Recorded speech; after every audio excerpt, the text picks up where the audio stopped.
सीधे वचन में चलेंगे, हम लोग निकालेंगे यहेजकेल 36वां अध्याय 26वें पद से पढ़ेंगे थोड़ा। यहेजकेल 36वां अध्याय 26वें पद से। मैं तुमको नया मन दूंगा और तुम्हारे भीतर नई आत्मा उत्पन्न करूंगा और तुम्हारी देह में से पत्थर का हृदय निकालकर तुमको मांस का हृदय दूंगा और मैं अपना आत्मा तुम्हारे भीतर देकर ऐसा करूंगा कि तुम मेरी विधियों पर चलोगे और मेरे नियमों को मानकर उसके अनुसार करोगे। तुम उस देश में बसोगे जो मैंने तुम्हारे पितरों को दिया था और तुम मेरी प्रजा ठहरोगे और मैं तुम्हारा परमेश्वर ठहरूंगा। खुदा के वचन के पढ़े और सुने जाने पर आशीष दे। आइए प्रार्थना में जाएं और अपने सरों को झुकाएं। भाई बहादुर के साथ में हम प्रार्थना में विनती चाहते हैं। आमीन। यस लॉर्ड जीसस, सो प्रेज गॉड। आमीन। संदेश को परमेश्वर नीचे लाने के लिए आपका धन्यवाद पिता। और जो भाई बहन आ रहे हैं परमेश्वर वो सेफली यहाँ पहुँच पाए प्रभु, आपका नाम मुबारक हो। सो लॉर्ड हमसे बातचीत करें इस संदेश के द्वारा। हालेलुया। आमीन। Praise God. आमीन। अनुवादक आप स्वयं करो, आपका पवित्रात्मा अनुवादक है प्रभु जी वचन का प्रकाशन हमारे बीच में आने दे पिता, ताकि तुम उस रोटी को खाके प्रभु जी हम तरफ हो सके पिता। हमारी कलिसिया को ढूंढ के भाई हम के साथ पिता, हर एक को खुदा के सामर्थ्य से भरे पिता प्रभु, जैसा हमको होना चाहिए प्रभु वैसे हम नहीं है पिता। हमको अपनी आँख से भर दे पिता, हमारे जीवन से हर तरह की अभिलाषा, हर तरह की ठंडी को, हर तरह की बुरी बातें जाती रहे पिता। पूरी सबका करने से आपको पसंद आने वाले बन सके। प्रभु सारी बातों को आप सौंपते तो जो भाई बहन आ चुके हैं, जो रास्ते में पिता उनको सेफ्टी लेके आपको, ताकि प्रभु जी को हमसे मिलके पिता तो आपकी आराधना और आपके वचन को पढ़ सके, सुन सके और उसके अनुसार चल सके पिता। भाई को प्रभु के लहू में छिपा दे। प्रार्थना यीशु मसीह के नाम पर मांगते हैं, कबूल कर। आमीन। बैठ जाएंगे अपने स्थानों पर। आमीन। तो खुदा आपको आशीष दे और बारिश होने का असर दिखाई देने लगा। आमीन। क्या नंगई क्या बारिश, बातें ही बातें हैं क्या, है ना? क्या भुखमरी, अभी तो कुछ हुआ ही नहीं है, अभी तो खाली बारिश है। Praise the Lord. लेकिन जो हर हालत में खुदा के साथ बना रहे वही मसीह है। आज का संदेश है अभिनय करना। क्या? अभिनय करना। अभिनेता अभिनय करता है ना, आज मसीहत में बहुत है ये अभिनय करना, एक्टिंग करना, मसीह के साथ चलने की एक्टिंग करना या मसीहत को दिखाने का अभिनय। Praise the Lord. आमीन। और खुदा ने इसके लिए बड़े सटीक उदाहरण भी दिए हैं। खुदा ने कहा नया दाखरस पुरानी मस्कों में नहीं भरते हैं, नहीं तो मस्के फट जाएंगी। कारण यह है, कभी सोचा करता, भाई बहन कहते हैं मैं तो सोचा करता था, तब कांच की बोतलें नहीं हुआ करती थी जैसे कि आज है, प्लास्टिक की भी बोतलें नहीं होती थी, ठीक है ना। प्लास्टिक की खोज बहुत बाद में हुई है, बहुत सारी चीजें वहां पर थी। तब उनके पास में जो बॉटल का रूप होता था ना, खाल का होता था, चमड़े की खाल को सी करके बोतलें बनाते थे वो लोग, ठीक है। जो ताजा बोतलें बनती थी है उनमें ऑयल होता है? हाँ, मशक, तो उनमें ऑयल होता था खाल के अंदर, तो वो थोड़ी लचकदार होती थी, है, इधर हो गई इधर हो गई। तो उसके अंदर क्या है ना, दाखरस जो होता है, याद रखिए अंगूर का रस 24 घंटे में खट्टा हो जाता है, ये याद रखिए। अंगूर का रस और दाखरस दोनों अलग अलग हैं। अंगूर का रस और दाखरस, दाखरस एक प्रक्रिया के तहत बनाया जाता है और अंगूर का रस डायरेक्ट अंगूर का रस होता है। तो आप ऐसे ही रख दें अंगूर के रस में, कोई छेड़खानी ना करते, 24 घंटे के अंदर अंदर वो खट्टा हो जाएगा। लेकिन दाखरस के साथ ऐसा नहीं, ठीक है ना। उसके अंदर खमीर नहीं पड़ पाता है, जो खट्टापन लाता है वो खमीर होता है, खमीर से दाखरस खट्टा हो जाएगा, जो पपड़ी जमती है। तो उसको एक प्रक्रिया के तहत अच्छे एक व्यक्ति के द्वारा अगर बनाया नहीं गया है तो दिक्कत हो जाएगी, ठीक है ना। और लेकिन जब वो अच्छी तरह बना हुआ है तो बड़ा बढ़िया होगा, जितना पुराना होता जाएगा वो और ज्यादा अच्छा होता जाएगा, और जितना पुराना होता जाएगा वो पावरफुल होगा। और अगर आप उसे नई दाखरस में रखेंगे तो दाखरस के साथ वो बबल्स छोड़ेगा, गैस बनेगी, तो चूंकि उसमें ऑयल है, नई खाल है, तो ऑयल की वजह से वो समेट लेगा, उसको फटने नहीं देगा, क्योंकि उसके अंदर खिंचाव ये होता रहेगा। ठीक है ना। जैसे आप जीवित हैं, आपको गैस बनती है, ऊपर नीचे होता है, तो आप सह जाते हो, फटती नहीं है। लेकिन यहीं पर जो रूखी सूखी खाल होती थी जिसका ऑयल खत्म हो जाता था, पुरानी बस्कों में नहीं भरते या पुरानी बोतलों में नहीं डालते। का मतलब नया दाखरस अगर पुरानी बस्कों में गया तो वो फट जाएगा, क्योंकि उसके अंदर जब बबल्स बनेंगे या उसके अंदर जब गैस बनेगी तो बर्दाश्त के लिए वो है ही नहीं उसके अंदर कुछ अच्छा। तो ऐसी पुरानी मस्कों को जब आप प्रचार करेंगे यीशु मसीह के नाम से बपतिस्मा लो, फट जाएंगी। क्यों? सूखी रूखी बोतलें हैं, इस नए दाखरस को पचाने की ताकत नहीं है उनके पास। लेकिन जब आप इसे तेल युक्त नई मस्कों में भरते हैं तो वो कहती है आमीन, ये बाइबल में है? जब आप उसे बताते हो कि ये है वही वचन कहता है तो वो दाखरस कहती है आमीन आमीन। और रूखी दाखरस क्या, रूखी वाली जो बोतल वो क्या कहेगी? यीशु मसीह आश्चर्य कर्म। ये तो पुराने जमाने की चीजें हैं। लेकिन जब नई वाली दाखरस को ये प्रचार किया जाएगा, यीशु मसीह कल आज युगानी के साथ, वो कहेगी आमीन। वे आज भी जीवित कर देता है, वो कहेगी आमीन। आज भी बैसाखी और अंधे देख सकते हैं तो वो कहेगी आमीन। लेकिन पुरानी मस्कों के साथ दिक्कत है, आमीन, वे फट जाती हैं। ये तो प्रेरितों के युग में हुआ करता था, ये तो तब हुआ करता था। ये पुरानी सूखी रूखी बोतलें हैं।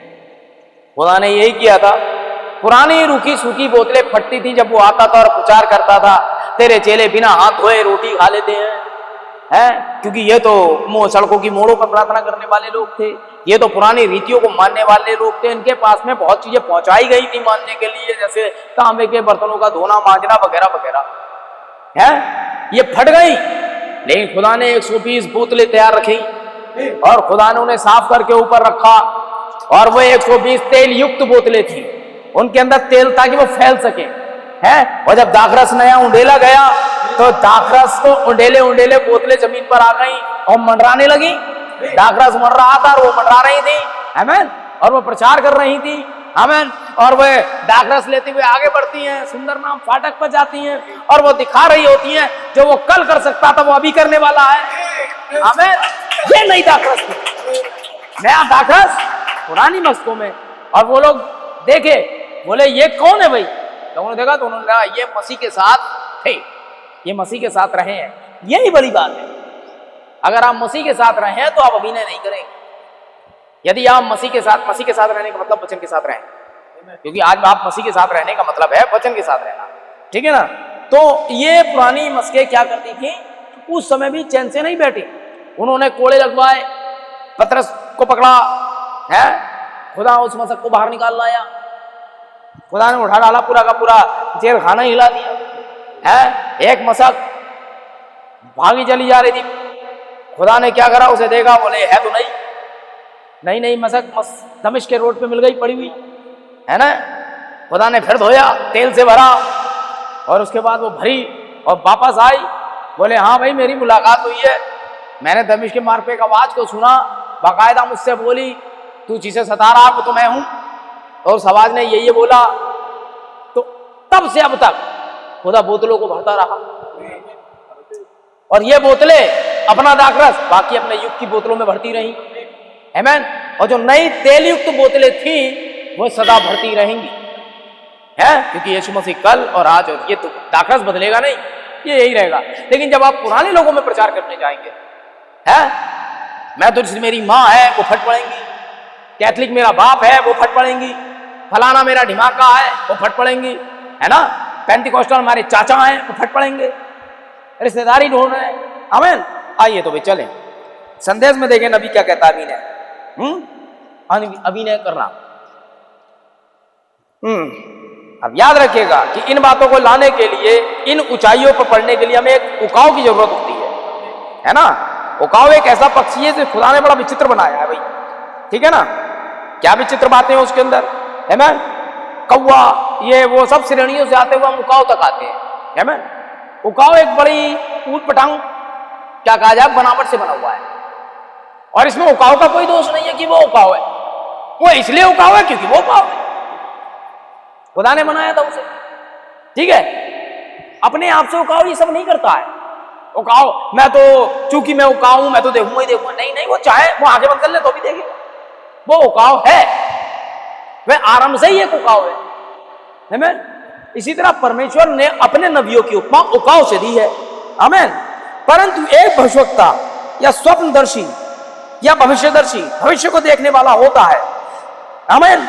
वह बाइबल में उसका ऐसे उकाव के रूप में उल्लेख किया गया है जो हवा में बहुत ऊंचाइयों पर जाता है, और जितना ऊंचाइयों पर वह जाता है आप उतना ज्यादा दूर तक वह देख सकता है और बिल्कुल साफ देख सकता है।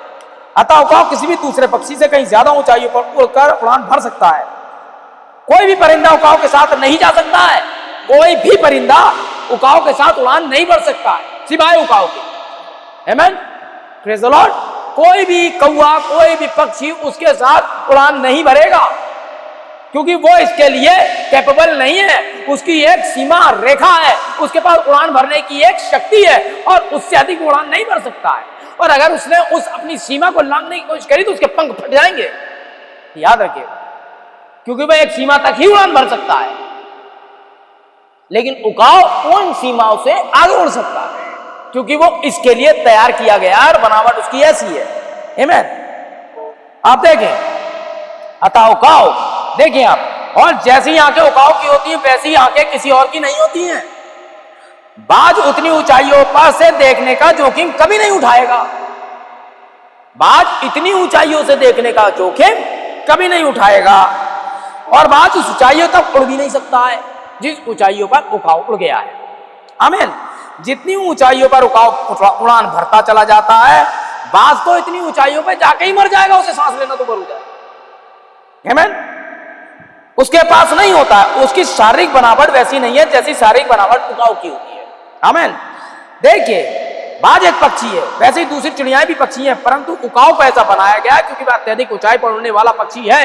वह उतनी ऊंचाइयों पर जा सकता है जितनी, और वह उन वस्तुओं को देख सकता है जिन्हें और दूसरी चिड़ियां कभी नहीं देखेंगी, क्योंकि वह तो कहीं ज्यादा ऊंचे पर होता है। और उकाव को इसी उद्देश्य के लिए परमेश्वर और उकाव को उस प्रकार का बनाने के लिए परमेश्वर का एक उद्देश्य था। उसे ऐसा इसलिए बनाया गया था क्योंकि वह अपना घोंसला और दूसरी पक्षियों से कहीं ज्यादा ऊंचाइयों पर बनाता है। उसके छोटे छोटे बच्चे भी घोंसले से ऊपर ही होते हैं और वे भूमि पर भोजन खाते हैं। अतः जिंदा रहने के लिए, तूफान को देखने के लिए या आने वाले संकट को देखने के लिए उकाव को तो अवश्य बहुत ऊंचाइयों पर ही होना होता है, ताकि वह अपने छोटे बच्चों की हिफाजत कर सके। अब इसमें उकाव का कोई दोष नहीं है कि वो उकाव है, क्योंकि वो बनाया ही इस तरीके से गया है। खुदा ने एक उद्देश्य के लिए उसे बनाया है। आमीन। और परमेश्वर चाहता है कि उसका आवश्यकता उकाव की मानिंद हो, तो एक नबी को एक उकाव की पदवी दी गई है कि नबी जिन आयामों में जाता है, पादरी उन आयाम में, अन्यथा कोई भी प्रचारक उस आयाम में, कोई लोकल प्रीचर, कोई सॉन्ग लीडर, कोई डीकन, हालांकि ये खुदा के बच्चे हैं, लेकिन इस आदमी को एक उद्देश्य के लिए बनाया गया। इसके पीछे खुदा का एक उद्देश्य है कि ऊंचाइयों पे जाए और आने वाले तूफानों को देखे। उकाव अपने बच्चों को, आमीन, क्योंकि जो नबी को नबी जान के ग्रहण करेगा वो तो नबी का बदला पाएगा। सो अपने बच्चों को ऐसी जगह रखता है। आमीन। तो जो वहां पर बैठा उकाव है तो उसके बच्चे कहां हैं? उसी कॉलम में। आमीन। देखिए, अपने बच्चों को वहां रखता है। वह एक भविष्यवक्ता होता है। आमीन। और एक नबी की शारीरिक संरचना में होकर ऊपर जाता है। वह एक भविष्यवक्ता होता है जो कि आत्मा में कलेसिया की भावनाओं, आवेशों से कहीं ऊपर चढ़ जाता है। वह संगीत की लय से ऊपर जाता है। वह हाथों से ताली बजाने से ऊपर चला जाता है। वह संतों के बीच पाए जाने वाले आनंद से ऊपर जाता है। वह उन सबसे कहीं ऊपर जाता है। परमेश्वर सिर्फ उसे एक आयाम में ऊपर उठाकर ले जाता है। उसके बाद परमेश्वर उसकी आंखें खोलता है और वही उसे चारों देखकर दृष्टि डालने देता है और वह इन बातों को देखता है जो आने वाली होती हैं। इसके बाद परमेश्वर उसे देह के अंगों, सदस्यों के बीच में वापस लेकर आता है, ताकि वह उनको उन बातों को बताए जो घटित होने वाली है। यह उसकी संरचना होती है। आमीन। यहां पर नकल जैसी कोई चीज नहीं है। वह उड़ने की नकल नहीं कर रहा होता है, वह तो उड़ रहा होता है। वह देखने की नकल नहीं करता है, वह तो देख रहा होता है।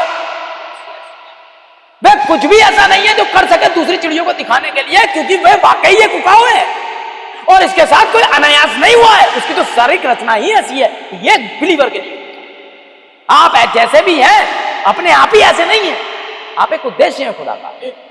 हाँ, और वो उद्देश्य आप पूरा करेंगे ही करेंगे, चाहे आप पार्टी के इस तरफ हो या पार्टी के उस तरफ है।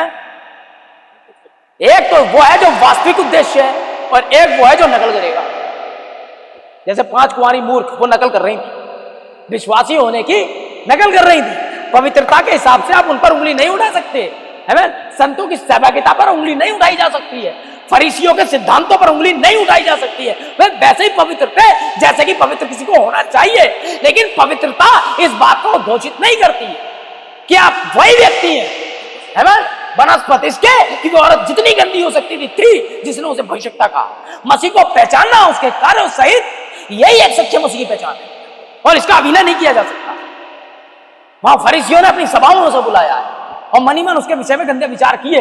यदि ये नबी होता, यदि ये नबी होता, ये वही बात है जो शैतान ने कहा था, यदि तू परमेश्वर का पुत्र होता तो हाथ में रोटी, ये पत्थर बना या रोटी बना। आमीन। वह रोटी बना सकता था, उन्हें बनाई। आमीन। उन्हें रोटी बनाई और 12 टोकरे बचा के दिखाई। सही है बात? हाँ, वो कर सकता था, पर क्यों करे? भाई यहां पर जोकर बनने नहीं आया था, शैतान के इशारों पे नाचने नहीं आया था। हमें करके दिखा, तू खुदा का बेटा है तो दिखा, है? तू ऊपर से गिर और गिरने के साथ ही हमें यह भी साबित कर कि फरिश्ते आते हैं कि नहीं आते तुझे गोद में लेने। अपने लिए वचन को पूरा कर, तू तो इस समय की संतान है, तेरे लिए ये लिखा है, तेरे लिए वो लिखा है। ये आपसे भी कहेंगे, यदि हो तो ये करो, यदि हो तो वो करो। हम क्यों करें भाई? लेकिन हम ही ये करेंगे, ये भी तय। जब हमारा समय आएगा हम करेंगे। आमीन। याद रखिए, मैं कर सकता था, उसे भूख लगी। आमीन। उनने तो उन भूखों को खिला दिया और वे पब्लिक शाम को बड़ी भूखी हो गई थी। भाई इन्हें खाने को दो, भाई हमारे पास तो खाना नहीं है। बोले कैसे भी हो, खाना तो खाएंगे ही आज। और खाना खिलाया उसने, है? एक बार 7 टोकरे बचे, एक बार 12 बचे।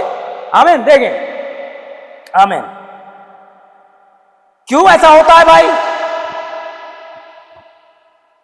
यहां पवित्र शास्त्र में जो परमेश्वर का वचन है, हमें यह पढ़ते हैं कि भविष्यवक्ता एक नए दिन की बात करता है। यह उसकी बात भविष्यवाणियां कर रहा है। वह उन बातों की भाई बता रहा है जो आने वाले युग में घटित होना था। यह उसके युग में घटित नहीं होना था। भविष्यवाणी अपने युग में होती है, घटित किसी और युग में होती है। समझे आप? भविष्यवाणी अपने युग में होती है। जैसे मैं कोई भविष्यवाणी कर रहा हूं तो मैं तो भविष्यवाणी करने का टाइम है मेरा, मैं कर रहा हूं, है? यहेजकेल ने भविष्यवाणी करी, लेकिन वो होगी पूरी आगे। मैं तुम्हें एक नया मन दूंगा, यह भी नहीं दूंगा। मैं तुम्हारा परमेश्वर ठहरूंगा, यह भी नहीं होगा। ये तो कालांतर में भविष्य में पूरा होगा, देखिए कैसे। परंतु एक भविष्यवक्ता आगे बढ़ रहा है। देखिए 55 आता, ध्यान दें। अब परमेश्वर सिर्फ उसे एक आयाम के ऊपर उठाकर ले जाता है, उसके बाद परमेश्वर की आंखें खोलता है और वही उसे चारों ओर दृष्टि डालने देता है। आमीन। यहां बैठ जाइए सिस्टर, यहां बैठ जाइए कोई। इसके बाद परमेश्वर ही उसे देह के अंगों सदस्यों के बीच वापस लाता है। अतः परमेश्वर ने यहेजकेल को बहुत दूर अत्यधिक ऊंचाई पर ले जाता है, उसे 2600 साल आगे का देखने देता है। इसके विषय में सोचें, उसे ऐसा करने दिया। एक भविष्यवक्ता के पास ज्ञान का भी वरदान होता है। एक भविष्यवक्ता के पास क्या होता है भैया? ज्ञान का भी वरदान होता है। अब वो नॉलेज पढ़ के नहीं लाता है, इसके बाद ज्ञान कहां से आया? इनने कोई सेमिनरी तो करी नहीं। उसके पास ऑलरेडी ज्ञान का वरदान है। कोई भी प्रॉफिट इस वरदान के साथ ही पैदा होता है, वो नबी है। आमीन। देखें, और कोई भी नबी जब आएगा तो इन बातों को क्या ज्ञान क्या है, किसे आप ज्ञान समझते हैं? यह जान लेना कि एफिल टावर कहां है, ये ज्ञान है। ज्ञान क्या है? और मूर्खता क्या है? मूर्ख ने कहा कोई खुदा नहीं है, यह मूर्खता है। आमीन। और समझदार कौन है? जो खुदा को जाने। खुदा कौन है? वचन। तो जो ज्ञानवान कौन? जो वचन को देख करके आने वाले समय से मिला लेता है। नबी उस युग में पैदा हुआ एक नबी ने इसके विषय में भविष्यवाणी करी और अगला वाला उस युग में पैदा हुआ, उसकी तो भविष्यवाणी पूरी करेगा और खुद भविष्यवाणी अगले युग में पूरी कर पाएगा। खुद जो नबी है तो नबूवत करेगा वो अगले युग में होगी, लेकिन जो वो कह रहा है उसे पूरी कर रहा है। जैसे यीशु मसीह, मूसा ने अपने युग में भविष्यवाणी की, मैं एक भविष्यवक्ता को भेजूंगा तुम्हारे भाइयों में से हो जाएगा। वो मूसा के युग में पैदा नहीं होना था। जब यीशु मसीह आया तो मूसा की तो भविष्यवाणी पूरी हुई, अब जो यीशु मसीह कहेगा वो इस युग में पूरा होगा। ये दो काम करने आता है, इसी को एक बुद्धिमता कहते हैं। आमीन। क्या कहते हैं इसको? बुद्धिमता, समझदारी है। तो ज्ञान का वरदान उसके पास होता है यह जानने के लिए कि वो क्यों पैदा हुआ है और वो उसके लिए वचन में कहा क्या लिखा है, और जो वो कह रहा है वो खुदा से साफ सुनता है, फिर आगे की भविष्यवाणी करता है देख करके। आमीन। अच्छा, ये भविष्यवाणियां हुई है कैसे? ये सारी चीजें आज आप देखेंगे, बढ़िया करके मेरे साथ है। आमीन का आज देखिए, जैसे एक वकील होता है, वह पुस्तकों का अध्ययन करता है, और जब आप किसी वकील को भाड़े पर लेते हैं, किराए पर, कि वह आपका मुकदमा लड़े, तो वह सिर्फ उसी मामले को लेता है जिसके बारे में वह जानता है। आप उसे उसी बात के पैसे दे रहे होते हैं जो वह जानता है कि वह आपके मामले को न्यायाधीश के सम्मुख रखे। आपने उसे भाड़े पे लिया है कि आपकी तरफ से वो आपकी वकालत करे, इसके लिए आप उसे पैसे देते हैं, और केवल वो उस केस पर दृष्टि डालता है और उसे उस केस के बारे में आपको डिटेल देनी होती है। आमीन। और वो डिटेल आपसे ले लेता है, और डिटेल वो अपने तरीके से तैयार करेगा। कैसे? देखिए, अब देखिए, बाइबल में तो जो ज्ञान का वरदान है वो भविष्यवाणी का ही वरदान है, जो ऊंचाई पर जाता है। हो गई बात पूरी? अभी वही तो बोल रहा था, जो पुराने नियम से इस नियम को मिलाता है वही ज्ञान है, समझदारी का। देखें, वह ऊंचाइयों पर जाता है, उन बातों को ढूंढ निकालता है जो आने वाली होती है, वह उन्हें नीचे लेकर आता है, परंतु अवश्य उसको बाइबल के द्वारा, इस पुस्तक के द्वारा जांचा परखा होना चाहिए। आमीन। जो बातें हुई हैं उन्हें पुस्तकों के द्वारा जांचा परखा होना चाहिए। यदि वह पुस्तक से बाहर है तो उसे ग्रहण नहीं किया जाएगा। यदि वकील ने धारा के बाहर काम करने की कोशिश की है तो यह नहीं होगा। हाँ, देखिए, याद रखिएगा, आपकी संवेदनाएं, आपके आंसू, आपकी भावुकता उस कोर्ट की दहलीज तक है जहां वो गेड़ है, वहां वो रुक जाएगी। वहां आपके आंसू नहीं देखे जाएंगे, मैं बिल्कुल निर्दोष हूं नहीं देखा जाएगा। वहां एविडेंस चाहिए होगा, और एविडेंस का मुकदमा किताबों से होगा। वो धारा बाइबल में, उसकी किताब में होती है जिसके आधार पर वो मुकदमा लड़ेगा। समझ रहे हैं आप? ऐसा ही है भाई क्या? हर एक गुनाह के पीछे एक धारा है। आपने एक गुनाह कर डाला, मान लीजिए किसी लड़की के साथ 376 लग गई है आपके ऊपर, अब 376 के दायरे के अंदर जितनी भी सजाएं हैं वे आप पर स्थानांतरित हो जाएंगी अगर गुनाह साबित हो गया तो यदि किसी का मर्डर में इन्वॉल्व है 302 के अंतर्गत आने वाले कई अनुच्छेद हैं, और वो मामला वकील बाखूबी रखेगा और पूरी मांग करेगा गवर्नमेंट से, लेकिन बचाव पक्ष का वकील भी वहां से दिखाएगा किताब से ही कि मामला ऐसे नहीं ऐसे था। समझिए आप, दोनों लड़ रहे होंगे, वादी प्रदादी मुकदमा पढ़ा है। मैसेज नबी का एक संदेश है, मुकदमा पढ़ा है आपने, पढ़िए। शैतान दूसरे पक्ष से वकील है और पवित्र आत्मा हमारी ओर से वकील है। वे आता है और आपके ऊपर लांछन दिखाता है और आप पर मुकदमे की मांग करता है। ये तो चोर है मिस्टर विनोद, इस में पाए गए, किस अपराध में पाए गए? वे जीवन में शराब पीते आए हैं, वे जीवन में उन्होंने ये किया, लेकिन पवित्र आत्मा वहां आता है, बोले नहीं मैं कुछ पैरवी चाहता हूं, विनोद ने सरेंडर किया है और वहां सरेंडर करने के बाद ये हुआ है, और उसकी फीस जो गुनाह का जुर्माना था वो भरा जा चुका है। क्या जुर्माना था?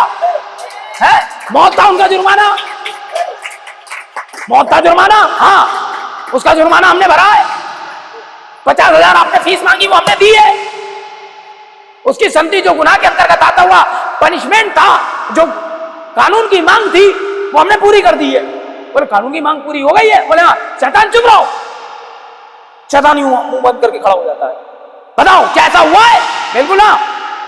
स्वाब क्या है? बोले क्षमा लिखा जा चुका है उनके पेपर पे। फिर वो आता है अगली बहन पे लगाने लायक, वे तो अपने बाल कटाती आई है, तेरे वचन में तो मना है, तूने कहा उन्हें लेगा जिनके बाल ना कटे हो, जो ऐसे ऐसे काम कर रही हो, ये लिखा है, ये तो करती आई है, ये तो ये पवित्र आत्मा खड़ा होता है आपके पक्ष में। बोले रुक जा, मैं करती आई हमने माना, मैं गुनहगार है माना, लेकिन उसके प्रति ये रहे पेपर, ये यहां तक था, इसके बाद जुर्माना दिया जा चुका उसके बाल कटे होने का, उसके मेकअप करने का, उसके ये करने का, उसके वो करने का, हमने जुर्माना दिया है। प्रभु ये निर्दोष है, पवित्र आत्मा कह रहा है, खुदा वहां बैठा हुआ है जज। हाँ भाई शैतान और कोई लांछन, उसके बाद तुमने कुछ देखा इसे करते हुए, जुर्माना तो हो चुका, हाँ हो चुका, लेकिन प्रभु है एक और भाई है यही नहीं बैठा है, तो बोल वे दोष लगाता रहेगा।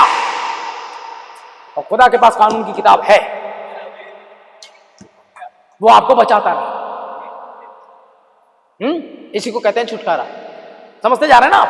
हाँ, जो आपने किया था उसके प्रति पवित्र आत्मा आप पर दोष मुक्त करवाता है? यीशु मसीह का लहू हर उस विश्वासी को, बोले भाई कैसे मान ले, शैतान का कैसे मान ले, बाइबल में मेरा नियम है, जो विश्वास करो बपतिस्मा माने उसको उद्धार होगा, उसने किया है। अब शैतान चुप, तेरी कीमत यही थी ना? हाँ यही थी, मेरे लहू से बढ़कर नहीं है। आमीन, मैंने कीमत दी है। तो वहां पर यीशु मसीह का लहू बिचवाई कर रहा होता है और पवित्र आत्मा उस पर नालिश कर रहा होता है, ये लिखा है, ये लिखा है, ये लिखा है। और परमेश्वर कहता है दोष मुक्त, दोष मुक्त, दोष मुक्त, ग्रहण किया, ग्रहण किया, ग्रहण किया है। सारे एविडेंस, सारे बचाव पक्ष की बातें सुनने के बाद है, और दोष लगाने वाले वकील की बात सुनने के बाद अदालत इस नतीजे पर पहुंची है, विनोद बाइज्जत बरी। तो जिसे खुदा ने दोष मुक्त किया उस पर दोष कौन लगाएगा?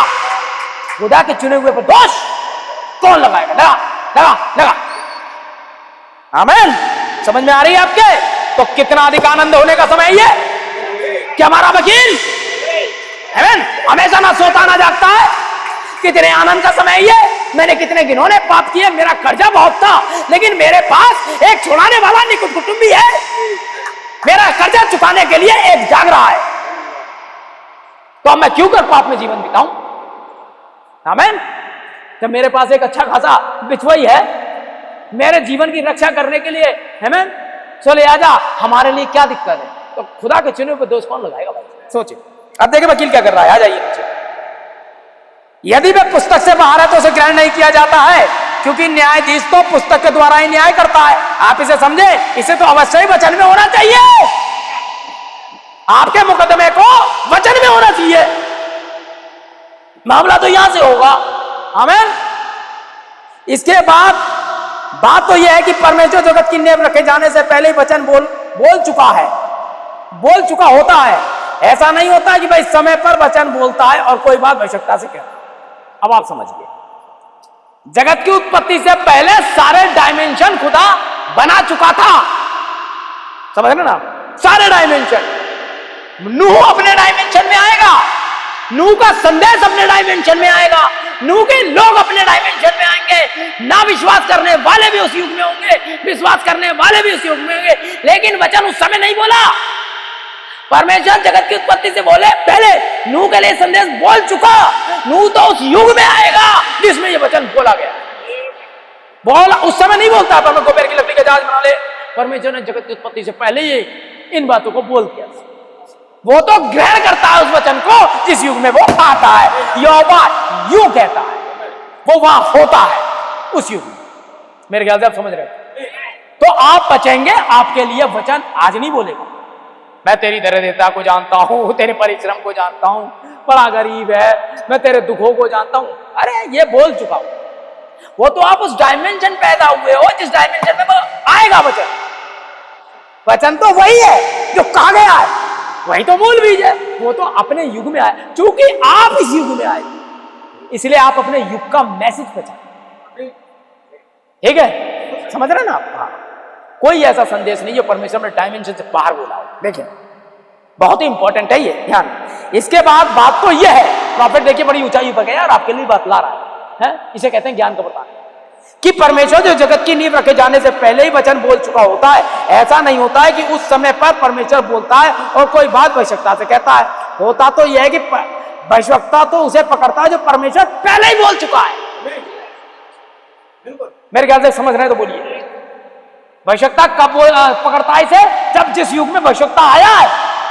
परमेश्वर हर समय बोलता नहीं रहता है, वो वचन तभी बोल चुका है जब दुनिया नहीं बनी। सारा कंप्लीट मैसेज मोहम्मद ने कर दिया था। अब तो वो कंप्लीट मैसेज मैनिफेस्टेशन में आएगा। बोला गया वचन दृश्य पे आएगा तो वो नबी आएगा, और जब नबी आएगा तब परमेश्वर वहां पर जो जगत की उत्पत्ति से पहले सारा का सारा कुछ कर चुका है, एक पिलर ऑफ फायर के रूप में वहां दिखाई तो वो आज दे रहा है मूसा को, लेकिन ये कार्यक्रम तो जगत की उत्पत्ति से पहले हो गया। होगा वही जो नाश हो रहे हैं, वे जगत की उत्पत्ति से पहले ही नाश हो गए, अभी नाश नहीं हो रहे। कोरे दातान तब खड़े हुए ना, ये फिल्में पहले ही नाश हो गए थे, वे तो प्रकटीकरण में अब हो रहे हैं जब वो हुए पैदा। This is the television of the Lord. आमीन। ध्यान दिए आपने, जो परमेश्वर पहले ही बोल चुका है, क्योंकि वचन तो जगत की नींव रखे जाने से भी पहले था। परमेश्वर ने वचन बोल दिया था और वह तो समय की धारा में मौजूद रहता है। हेवन, परमेश्वर जब वचन बोलता है तो ये अनंतता में होता है, लेकिन फिर एक समय आता है तो जिसमें ये कटता है कि ये इस युग के लिए, ये इस युग के लिए, ये इस युग के लिए। कोई नया नहीं है अभी पढ़ूंगा मैं।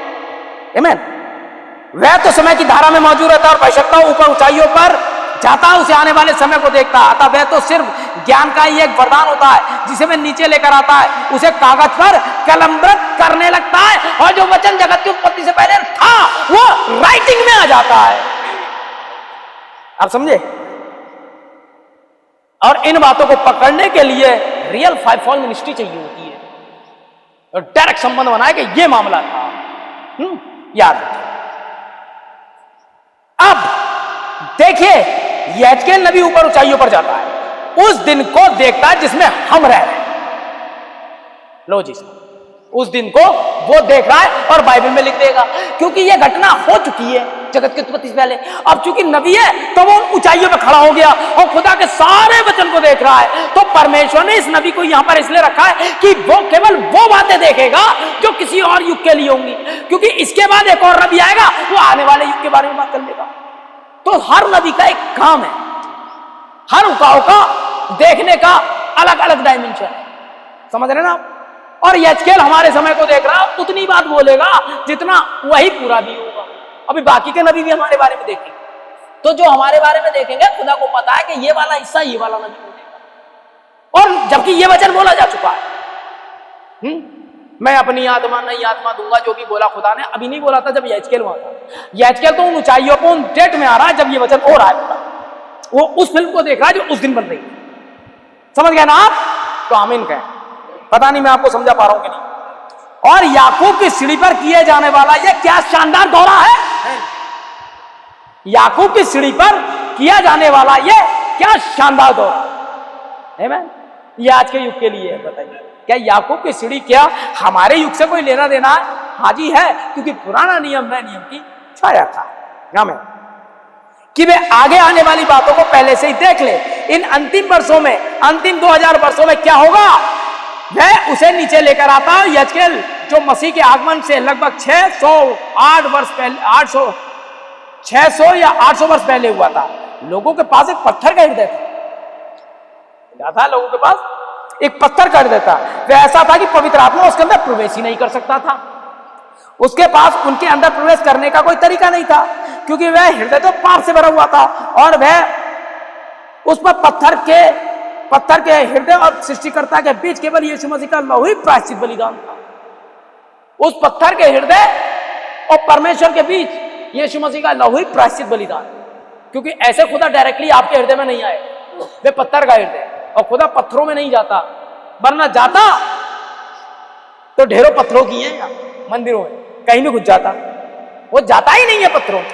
अब पत्थर के हृदय में नहीं आ रहा तो पूरे के पूरे पत्थर में कहां से आ जाएगा?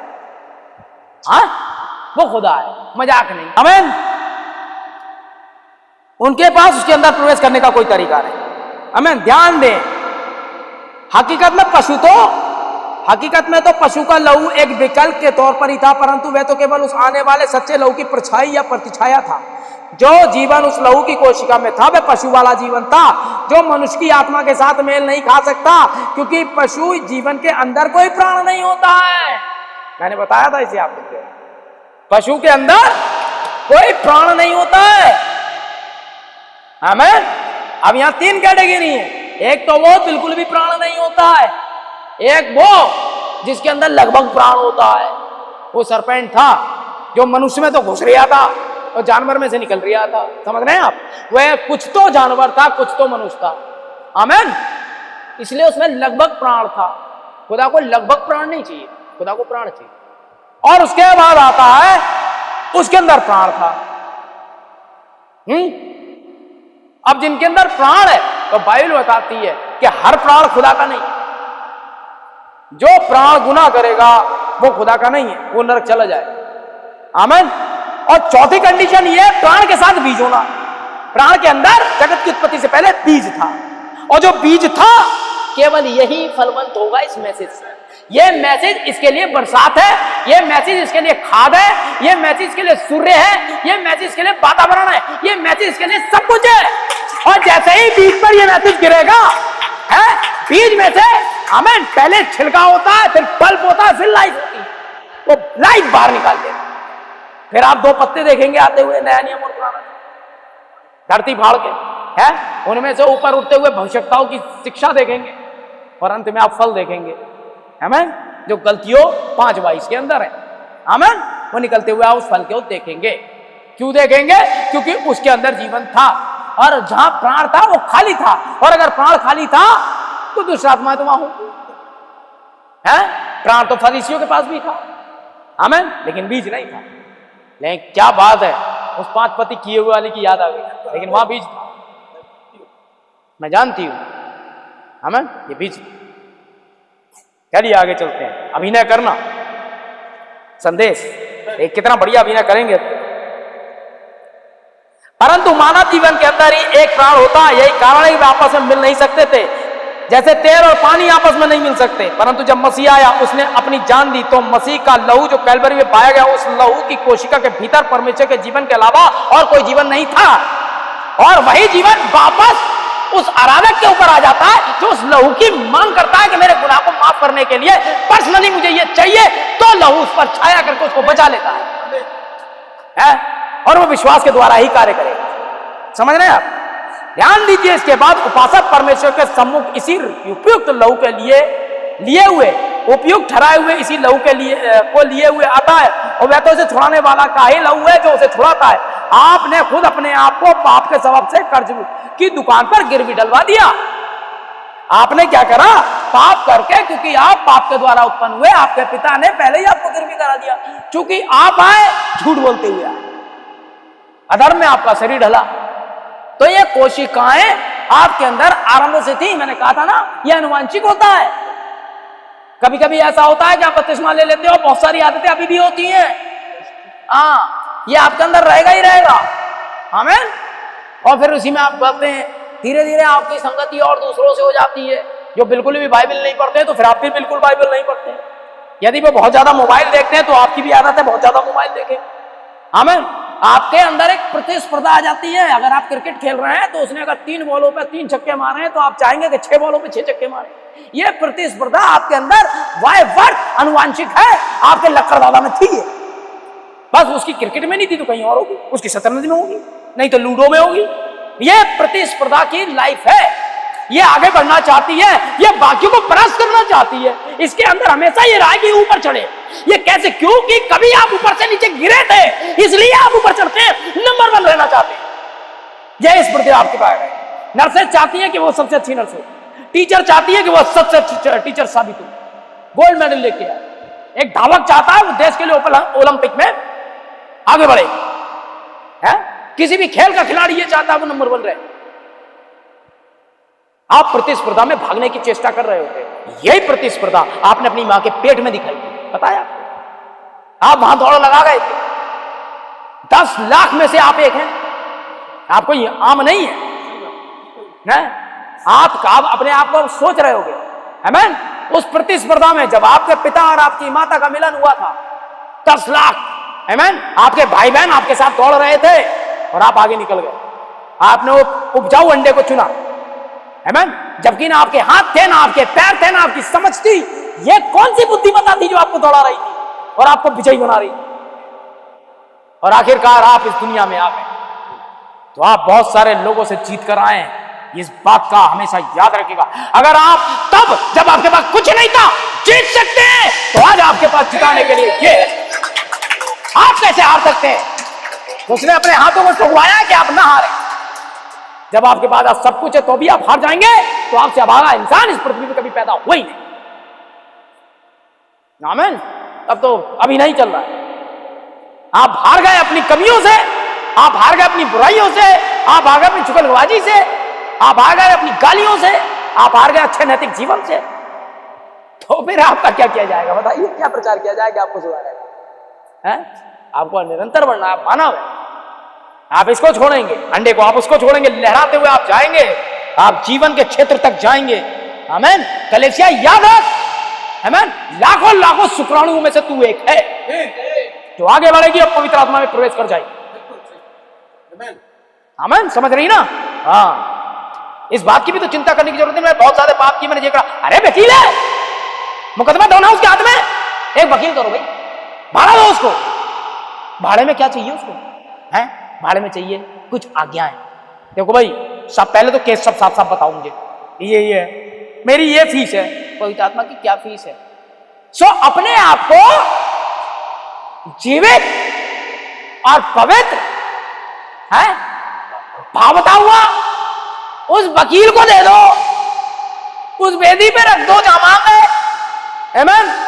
यही तुम्हारी फीस है। तो तुम्हारी क्या ये डिमांड पूरी नहीं हो सकती भाई? है? अरे तुम्हारी सारी कमाई ना मांग ली उसने, है? तुम्हारा सारा बैंक बैलेंस ना मांग लिया उसने कि जितना कमाता है मेरे पास लिया है, 500 गज का एक प्लाट दे दे, कुछ मांगा? अरे जीवित नहीं दे सकते क्या खुदा को, अपने आप को? आमीन। और फिर उसके बाद क्या होता है ना, वही आपको मारता। जिस वेदी पे आप पड़े हो ना, वही मरता दुनिया के लिए, उसकी बातों के लिए। और जब मर जाते हो तो वकील के पास कहने के लिए शब्द तो है, सरेंडर करा यार। जब डकैत पहले सरेंडर करने आते थे, आपको याद होगा, है? बंदूकें लाते थे, फिर उन पर वो होती थी, पूरे ग्रुप के साथ में पुलिस कमिश्नर, डीएम, इन सब का समारोह होता था। है? कौन आ रहा है भाई? फलाना डकैत आ रहा है वहां का। और आकर के उन्हें संदूक, अपनी बंदूक, अपनी पेटी और खड़े हो गए, है ना? फिर उनके ऊपर एक आदेश पारित किया जाता था। फिर उनका गुनाह जब खत्म हो जाता था तो उन्हें जमीनों में नहीं दी जाती थी, वो खेती बेती करते थे। आमीन। Praise the Lord. ऐसा ही है, याद रखें। अब आपको ये बातें कैसे पता चल रही है? कोई आयाम में ऊपर गया और हमारे युग को देखा। आमीन। देखिए, हाँ, इसके बाद उपासक लहू के सम्मुख इसी उपयुक्त लहू के लिए आता है। अब ध्यान दो, परंतु मसीह आता है, वे आपका छुड़ाने वाला है और आप उसके हैं। परमेश्वर मसीह के बलिदान को आपके उसी प्रेम उपहार के स्वरूप देता है। आमीन। परमेश्वर उस बलिदान को, परमेश्वर को प्रेम स्वरूप भेंट कर देता है आपको, शुद्ध करके, और आपको मसीह के पास पवित्र आत्मा के द्वारा लाया गया है, जिसने आपको यीशु मसीह के लहू में नहलाकर पाक साफ कर दिया है, आपको उसे उपहार स्वरूप भेंट किया है। जब आप पाक साफ हो गए तो खुदा को उपहार स्वरूप, आप मतलब एक उपहार है आप, और आपको खुदा यूज करेगा, उसको दे दिया गया है। और परमेश्वर अपने उपहारों से प्रेम करता है। परमेश्वर अपने उपहारों से क्या आप नहीं करते? यदि आपको कोई मेडल मिलता है, उस मेडल से प्रेम करते हैं, बार बार उसे देखते हैं, अपनी शील्ड्स देखते हैं, है ना? और वह उन्हें नाश होते हुए नहीं देख सकता है ना? आप याद रखिएगा, आपकी सैलरी है जो आपको उपहार स्वरूप मिली, जो आपने मेहनत करी। आप आते हो, अरे यार सैलरी मिली, आप उसे नाश होते हुए देख लो, अरे यार कहाँ जल रही यार, ऐसा करते हो आप? उस सैलरी को आग जल रही है, तापंगे, ये अरे नाश कर दो, ऐसा करते हो आप? नहीं करते हो। इस मामले में बहुत चालाक है। जो हमें उपहार मिला, हम उससे कितना प्रेम करते हैं, हम उससे अपने जरूरत का सामान लेते हैं, है? हमारी दूध की किल्लत, हमारी बिजली का बिल, हमारा इन चीजों से जाता है, इन उपहारों से निकलता है, लेकिन हम इसे नाश नहीं करते हैं। कभी देखा है? खुदा ने नहीं कहा था है? जो मेरे उपहार को नाश करेगा मैं उसे नाश करूंगा, तुम पवित्र आत्मा का मंदिर हो, कहा था ना? फिर तो कुछ नाश करना है उपहारों को। खूब कमाया शाम तक 500 रुपए, और फिर बैठा हूं मैं जब तक आखिरी यहां तक डकार नहीं, और वहीं नाले में पड़ाऊंगा, अब फिर मैं जागूंगा, फिर जाऊंगा और ढूंढूंगा कहां मिलेगी। ये नाश करना होगा। तो खुदा ने भी इन्हें नाश कर रखा है ना? ये मूर्ख है, लेकिन एक समझदार आदमी अपने उपहार नाश नहीं करता। तो परमेश्वर अपने उपहारों को क्यों नाश करेगा भाई? सॉरी, किधर गया तू? इधर है, इधर आ जा। हाँ जी, ठीक है। देखें, और किसी दिन सेवादार ने मुझसे पूछा था, देखें, अब किसी और दिन एक शख्स ने किसी दूसरे शख्स से पूछा, उसने पूछा था क्या आप विश्वास करते हैं, क्या आप विश्वास नहीं करते हैं यदि कोई व्यक्ति एक बार को परमेश्वर की संतान था, ध्यान से सुने से, और परमेश्वर के आत्मा से जन्मा था और परमेश्वर के द्वारा लहू से नहा धोकर पाक साफ हुआ था, परमेश्वर के द्वारा छुड़ाया गया था, उसके हृदय में नए बन जाने के द्वारा, जल के स्नान के द्वारा, लहू से स्नान कराए जाने के द्वारा, वचन के स्नान कराए जाने के द्वारा परमेश्वर की संतान बन जाता है। क्या आप सोचते हैं वह व्यक्ति पाप कर सकता है और परमेश्वर से दूर हो सकता है, जावे नाश हो जाए? किसी ने सोचा हो भाई ब्रह्म से ऐसी बात?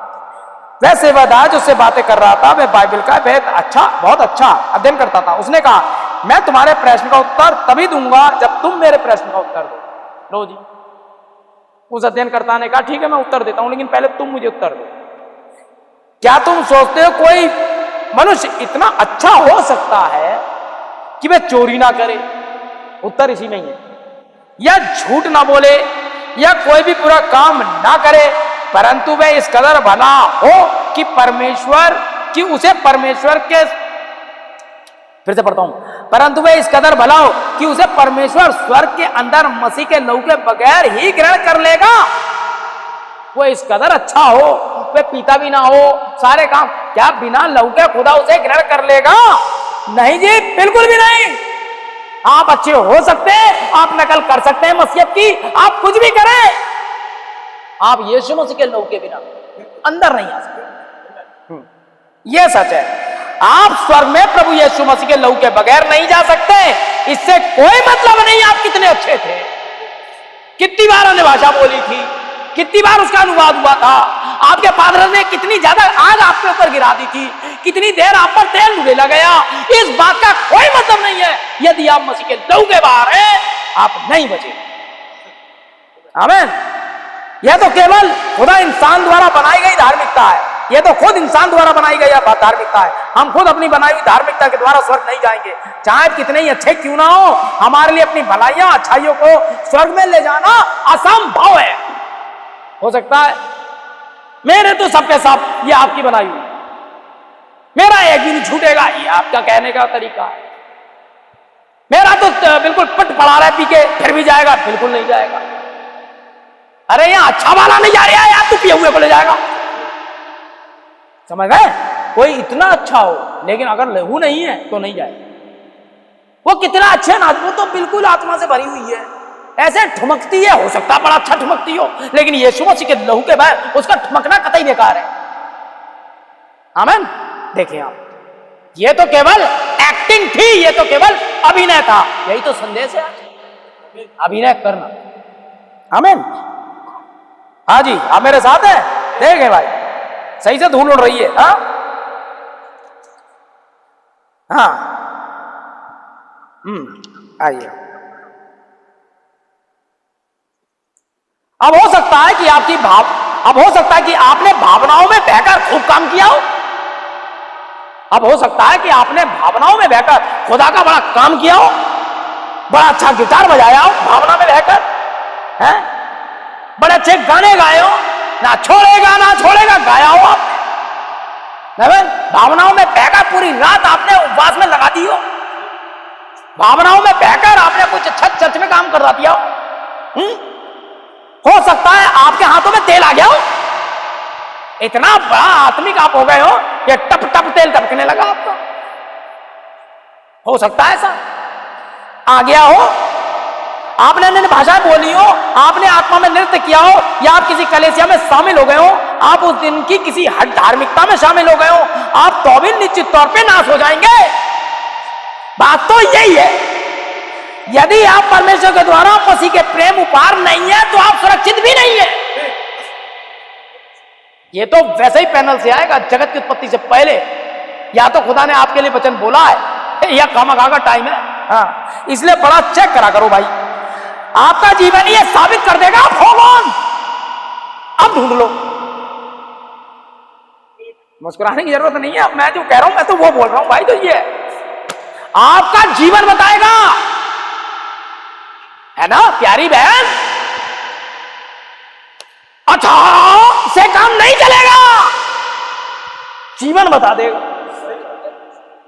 क्योंकि खुदा ने जगत की उत्पत्ति से पहले उसमें फल आने के बारे में वचन बोला है, और वो नहीं आ रहे तो केवल अभिनय है फल आने का। हाँ, चिल्ला चिखाना फल नहीं होते, वे तो वास्तविक होते हैं जो एक मसीह के लिए लगने चाहिए। हाँ देखें, धूल उतार दी भाई साहब सबकी। आमीन। तुम उनके फलों से उन्हें जान लोगे। अगर आप खुद अपने आप से मधुर और नरम बनने का प्रयास कर रहे हैं तो, तथा ऐसा ही अन्य कुछ करने का प्रयास कर रहे हैं, तो आप अभी भी परमेश्वर के राज्य से बाहर हैं। वह तो आपका अपना ही काम है जो आप दिखा रहे हैं। मैं नरम बनूंगा, बहनों से बड़े प्यार से बातें किया करूंगा, उनके दिल को ठेस लग जाती है मेरे कहने से, अब मैं सबका प्यारा बनूंगा, ये मैं सोच रहा हूं, मैं प्यारा बनूंगा। इसका स्वर से कोई लेना नहीं, वो तो आप बन गए प्यारे। खुदा जब प्यारा बनाएगा वो बात ये अलग है। आज से मैं भाई गुड्डू से अच्छे संबंध रखूंगा, है मैं भाई विनोद के साथ एक अच्छा व्यवहार करूंगा। अरे ये मेरी अपनी बनाई हुई नौटंकी, ये तो फरीसियों वाला काम है, ये तो अभिनय है। मैं तो उस पुरानी चीज पे कोई नई चीज लगाने की कोशिश कर रहा हूं। जैसे पुरानी बुढ़िया, आप उसे मेकअप कर दें, वे तो अभी भी उतनी पुरानी बुढ़िया है जितनी पुरानी बुढ़िया वो मेकअप से पहले थी। उसे तो आपने कोई नई चीज बनाने की कोशिश की है। वे तो ये दिखा रही है लिपस्टिक इत्यादि और पाउडर मुझे उतना ही 16 साल का बना देगा जितना की मैं थी, लेकिन इससे कुछ फायदा नहीं होगा। ये तो ढोंग है, ये भरे हुए जो आपने अपने साथ कर लिया। अभी भी आप उतना ही एज की हैं जितना की लिपस्टिक लगाने से पहले थी। इस लिपस्टिक आपकी एज 16 साल की नहीं कर पाएगी। ऐसे ही आपका नाचना, आपका हालेलुया बोलना आपको मसीह नहीं बना देता है, वो तो यहां से होता है मसीह। ये तो उसके मरने और जीवन का मामला है। हाँ, वो मसीह बनने की एक्टिंग बिल्कुल नहीं करेगा। क्यों नहीं करेगा? देख, बुन आयामों में है अभी हम, जहां से नबी हमें ये बातें बता रहे हैं। अब अपने अंदर से वो सारी चीजें काट काट के बाहर करो, और तुम्हारे लिए संभव है, तुम ऐसा कर लोगे। अगर ऐसा नहीं होता तो संदेश नहीं भेजता नबी अपना आपके लिए। आमीन। ठीक है, आप देखें, अब धार पर आ रहा है मैसेज। अब ये बिल्कुल काम नहीं करेगा। यही है वे जहां पर कलेसिया, जहां पर लोग तथाकथित कलेसिया बुरी तरह से विफल हो गए। व्यक्तिगत लोग, पास्टर, सेमिनरी एंड कलेसिया बुरी तरह से विफल हो गए। कहां पे? क्योंकि ऐसा उनके अपने व्यक्तिगत कामों के कारण ही हुआ है, जिनके लिए वे ऐसा महसूस करते हैं कि उन्हें उसके द्वारा जो वे करते हैं और जिस प्रकार का जीवन में व्यतीत करते हैं, वे परमेश्वर की भलाई और दया को दर्जा दे रहे हैं। जिस प्रकार के जीवन को वो सामने लेकर आ रहे हैं, वे किसी को भी मंच पर लेकर आ रहे हैं, वे किसी भी अपनी तरीके की किसी लड़की को चुन लेते हैं और ला करके उसका अभिषेक कर डालते हैं, और वे बस ये दिखा रहे होते हैं वो खुदा को दर्जा दे रहे हैं, पर कि खुदा का इस बात से कोई लेना देना है ही नहीं। परंतु उसका इससे कोई सरोकार नहीं है। यह तो परमेश्वर का एक वरदान है। आपका अपना विवेक ही आपको नरक से दूर करने का यत्न करवा रहा है। मतलब आप कोशिश कर रहे हैं मैं नरक से भाग जाऊं, मैं नरक से बच जाऊं, ये तो आप ही कोशिश कर रहे हैं नरक से बचने की। ये तो वही वाली बात हो गई, भेड़िए को आता देख शुतुरमुर्ग ने अपने सिर को कुचल दिया रेत में। क्या मैं उसे नहीं देख रहा हूं? तो इसका ये मतलब नहीं वो आपको नहीं देख रहा है। शैतान अभी भी आपको जानता है और वो आपको किसी मोड़ पर पकड़ लेगा। आप अपनी धार्मिकता के दम पर ना भागे, आप तो संपूर्ण भरोसा यीशु मसीह पे करें तब बच पाएंगे। वही आपको नरक से बचा पाएगा। आपका अपना विवेक ही आपको नरक से दूर रखने के लिए आपसे यत्न करवाएगा, या बल्कि आप खुद नरक से दूर भागने के लिए यत्न करेंगे कि आप एक अच्छा जीवन व्यतीत करें, आप सही बने रहें। एक अच्छा नागरिक भी ऐसा करेगा, और जरूर नहीं वो एक मसीह हो। एक सही नागरिक यही करेगा कि वो शराब ना पिए। एक सही औरत यही करेगी कि वो आदमियों के साथ ना घूमे। एक सही औरत यही करेगी कि वो अपने बच्चों का सही लालन पालन करे। लेकिन इसका ये मतलब नहीं कि वो बच गई। इसके लिए वो वही करे जो कि 35 औरतों ने किया। बचने का यही तरीका था। मैंने ऐसे बहुत से लोगों को देखा जिन्होंने प्रभु यीशु मसीह के नाम का इनकार कर दिया और बड़े भले हैं। समझ रहे हैं? जिन्होंने यीशु मसीह के नाम का इनकार भी कर दिया फिर भी भले भले। तो सरदारों को देखें, अब बाकियों को देखें, इनसे भला मुझे तो कोई दिखता नहीं है। इतने बड़े बड़े लंगर लग रहा है, लेकिन वो फिर भी यीशु मसीह का इनकार करते हैं। आमीन। इसका अभिप्राय तो यही है कि वे इंसानियत के तौर पर भरे लोग हैं। आमीन। अब आप याकूब को देख ले, आमीन, एसाव को देख ले, दोनों में से कौन भला है? एसाव भला है। याकूब हर जगह यार लड़ाइयों में फहरिस्त में सबसे आगे है। समझ रहे हैं आप? तो क्या हो रहा है? एक भला इंसान होना आपको स्वर्ग नहीं पहुंचाता है। आपको लगता होगा भला बन जाना, भले लोग स्वर्ग जाएंगे जी, बिल्कुल भले लोग स्वर्ग नहीं जाएंगे, परमेश्वर की संतान स्वर्ग जा रही है। भलाई से खुदा के राज्य का कोई लेना देना है ही नहीं दूर दूर तक। वो तो एक अच्छा आदमी करेगा ही करेगा भले का। अगर आप एक ठीक आदमी है तो भले करिए, कौन मना कर रहा है आपको। लेकिन आप ये सोच रहे हैं इससे आप बच जाएंगे, तो ये बचने वाला रास्ता नहीं है ना। अब मैं ये सोचूं, मैं किसी भी किताब पे जाकर ये लिखा हूं कुतुब मीनार आगरा में है या कुतुब मीनार दिल्ली में है, तो मैं पीएचडी कर लूंगा, तो ये मेरी सोच है, ऐसा नहीं है ना। हो सकता है कि आपके कॉलम में ये प्रश्न आ जाए, लेकिन यही सारा का सारा हम तैयारी कर रहे हैं, तो ये नहीं है। आमीन। ऐसा वारिसाना हक का कोई भी, मैं तो नहीं समझ रहा था, एक दो पंखे चला लीजिए कोई दिक्कत नहीं है, कोई मैं तो नहीं समझ रहा था। लेकिन मेरे भाई बहनों, वारिसाना हक परमेश्वर की मांग था, जिसे याकूब ने तरजीह दी। याकूब क्या कर रहा था मतलब नहीं है, याकूब ने इसे कैसे पाया से भी मतलब नहीं, लेकिन याकूब ने यह पाया। यही आपको पढ़ना है, सब प्रकार का यत्न करके, वही लिखा है ना साहब। तो क्या आप कर सकते हैं खुदा की सेवकाई के लिए? क्या आप मर सकते हैं? क्या आप जा सकते हैं? जो भी करना है कर डालिए। अगर आप इससे मिस हो गए तो सब मिस। फिर आपका ये फास्टिंग, ये आपका चर्च आना, ये सब बेकार की बातें थी, ये नरक से नहीं बचा पाएंगे, ये कुछ नहीं कर पाए, और आपका मेरे को समर्थन करना भी कुछ नहीं हो पाएगा। बिल्कुल सच है, हाँ यही होना चाहिए। लेकिन अगर आप वो व्यक्ति नहीं है जिनने ये सब कर रहा, आप तो किसी भी दम पर कुछ भी, किस हल पर पवित्र आत्मा मिलता है या किस शर्त पे मिलता है, आप इस शर्त को पूरा कर डालिए तो कुछ होगा। आमीन भाई बहनों, आप मेरे साथ हैं, देखिए। हाँ, तो एसाव को देखिए। आमीन। एसाव ने एक अच्छा काम किया, मानव निर्मित अच्छाइयां सब हो रही थी, लेकिन एसाव उस मुकाम तक नहीं पहुंचा। आप कलेसिया के विकसित होने पर ध्यान दें। यदि कलेसिया में, यदि मसीह की देह में सिर्फ बुद्धिजीवी ज्ञानवानों के द्वारा थियोलॉजी और मानसिक विचारधारा के चलती है, तो हम पूरी तरीके से भौतिक ज्ञान पर ही निर्भर हो रहे हैं। यदि कलेसिया भौतिक विचारधारा, पीएचडी और पढ़ाई लिखाई पर ही निर्भर है, तो हम बुद्धि और ज्ञान पर निर्भर है। यदि इस बात को स्पष्ट कह दूं, यदि कलेसिया केवल बुद्धि ज्ञान पर टिकी रहती है, या कैसे कोई पुरुष कलेसिया को स्थापित कर सकता है, बड़ी बड़ी जगहों का निर्माण करा सकता है, सीटों की भरमार करा सकता है, और हजारों डॉलर पाइप ऑर्गन पर खर्च कर सकता है। वही जो बजाते नहीं है पाइप ऑर्गन, कैसियो, इस पर हजारों डॉलर, हजारों बड़ी बड़ी बिल्डिंग अपनी कलेसिया में बकवास ऐसी कर रहा है कि भरमार हो जाए। बहुत जगह ऐसी भरमार है, आप देख लो। सबसे बरेली में छोटा और बेकार चर्च अपना ही है, ये जान लीजिए। ना बैठने की जगह, ना कोई अच्छा प्रचारक आपका है, यानी क्या ये वो, ठीक है ना, ना ही अच्छे लोग हैं, और बकरे सीरियस नहीं है आपका पादरी है, आपका सॉन्ग लीडर वो तो और बगला है। हर तरफ से आपको ना अच्छे गाने मिल रहे हैं, ना आपको अच्छे बजाने वाले मिल रहे हैं, ना अच्छी सूरतों वाली कलेसिया में लोग आ रहे हैं। कहां है वो अद्भुत अलबेले लोग? हालेलुया, कहां है वो? आपको मिलेंगे मिशन में 88 में, और कहीं मिलेंगे। बिल्कुल आप धोखे में आ जाएंगे जब उनकी आराधना देखेंगे, जब उनका तरीका देखेंगे, यही उतर आया है, आपको यही लगेगा। लेकिन यहां बनता है कीमा, आप में से निकाल निकाल के वो अंदर जो फंसा पड़ा है ना, वो भी खींच के बाहर निकाल देगा। अरे यीशु मसीह की अपनी कलेसिया में 12 लोग थे खाली। इतनी बड़ी कलेसिया होते हुए भी वो चाहता था दुनिया पे राज कर सकता था। 12 लोग, केवल वो जो उसके वचन को मानते थे, उनमें से भी एक धोखेबाज, 11 रह गए। तो इसका यह मतलब नहीं खुदा आपको संख्या में नहीं हाकेगा। अरे छोटी सी कलेसिया से कौन ले जाए? मतलब कहां है वो वाली जहां नर्सें बैठी होंगी ढेरों, तिल पे मक्खन लग रहा होगा। पादरी साहब, सिस्टर आपको खुदा चाहता है, पता नहीं खुदा चाहता भी नहीं, आपको मक्खन लगा रहा है क्योंकि वो देती है नोट बहुत मोटे हैं। खुदा ने मुझसे बात की है सिस्टर, आपके जीवन से खुदा का काम, मतलब खुदा इसको बता रहा है, इसका काम होना है, और जिससे काम लेगा खुदा उसे कुछ नहीं बताया। उसे रात में भी नहीं पता चला। अरे यार, मैं भाई को से कोई काम कहूंगा तो मैं भाई को ही तो बताऊंगा, भाई विनोद आप बाजार जा रहे हैं कलेसिया के लिए, ये थोड़ा माइक लीड है ये, तो मैं भाई आपको बताऊंगा ना।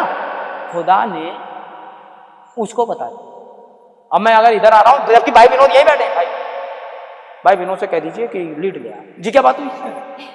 अब ये कहेंगे खुदा ने आपको चुना, आप अच्छी लग गई उसे, तो आपको बताएगा जैसे बताएगा। अबे तुझे तो वो बताएगा जो प्रचार करना है। वो अच्छी लगी, वो तो खुदा को अच्छी लगी ना। अब मुझे कोई अच्छी लगी मान लीजिए, तो मैं किसे बताऊंगा? मैं कोशिश करूंगा कैसी अपनी अच्छाइयां उस तक पहुंचे मेरी। अब मैं बाकी सब में निंदूरा बेटू, उसे पता ही नहीं है जो अच्छी लगी, उसे पता ही नहीं दूर तक, उसे क्या पता, ये तो एक तरफा हो गया। पुल पे गए तो इंस्पेक्टर को रोक के कह रहे हैं सर मुझे वो अच्छी लगी, और फिर उधर गए पीछे, वो झाड़ू लगा रही है तो ओए रुक, वो मुझे अच्छी लगी। तो वो साइकिल से बैगन लेके जा रही है, उसे रोक ली, वो मुझे अच्छी लगी। अबे तो फायदा क्या यार, वो तुझे अच्छी लगी, जाके उसे बताना जो अच्छी लगी, तो सारी दुनिया में गाता रहे और बदनाम हो जाएगा। उसे चुपचाप बता दे, किसी को मत बता तू अच्छी लगी।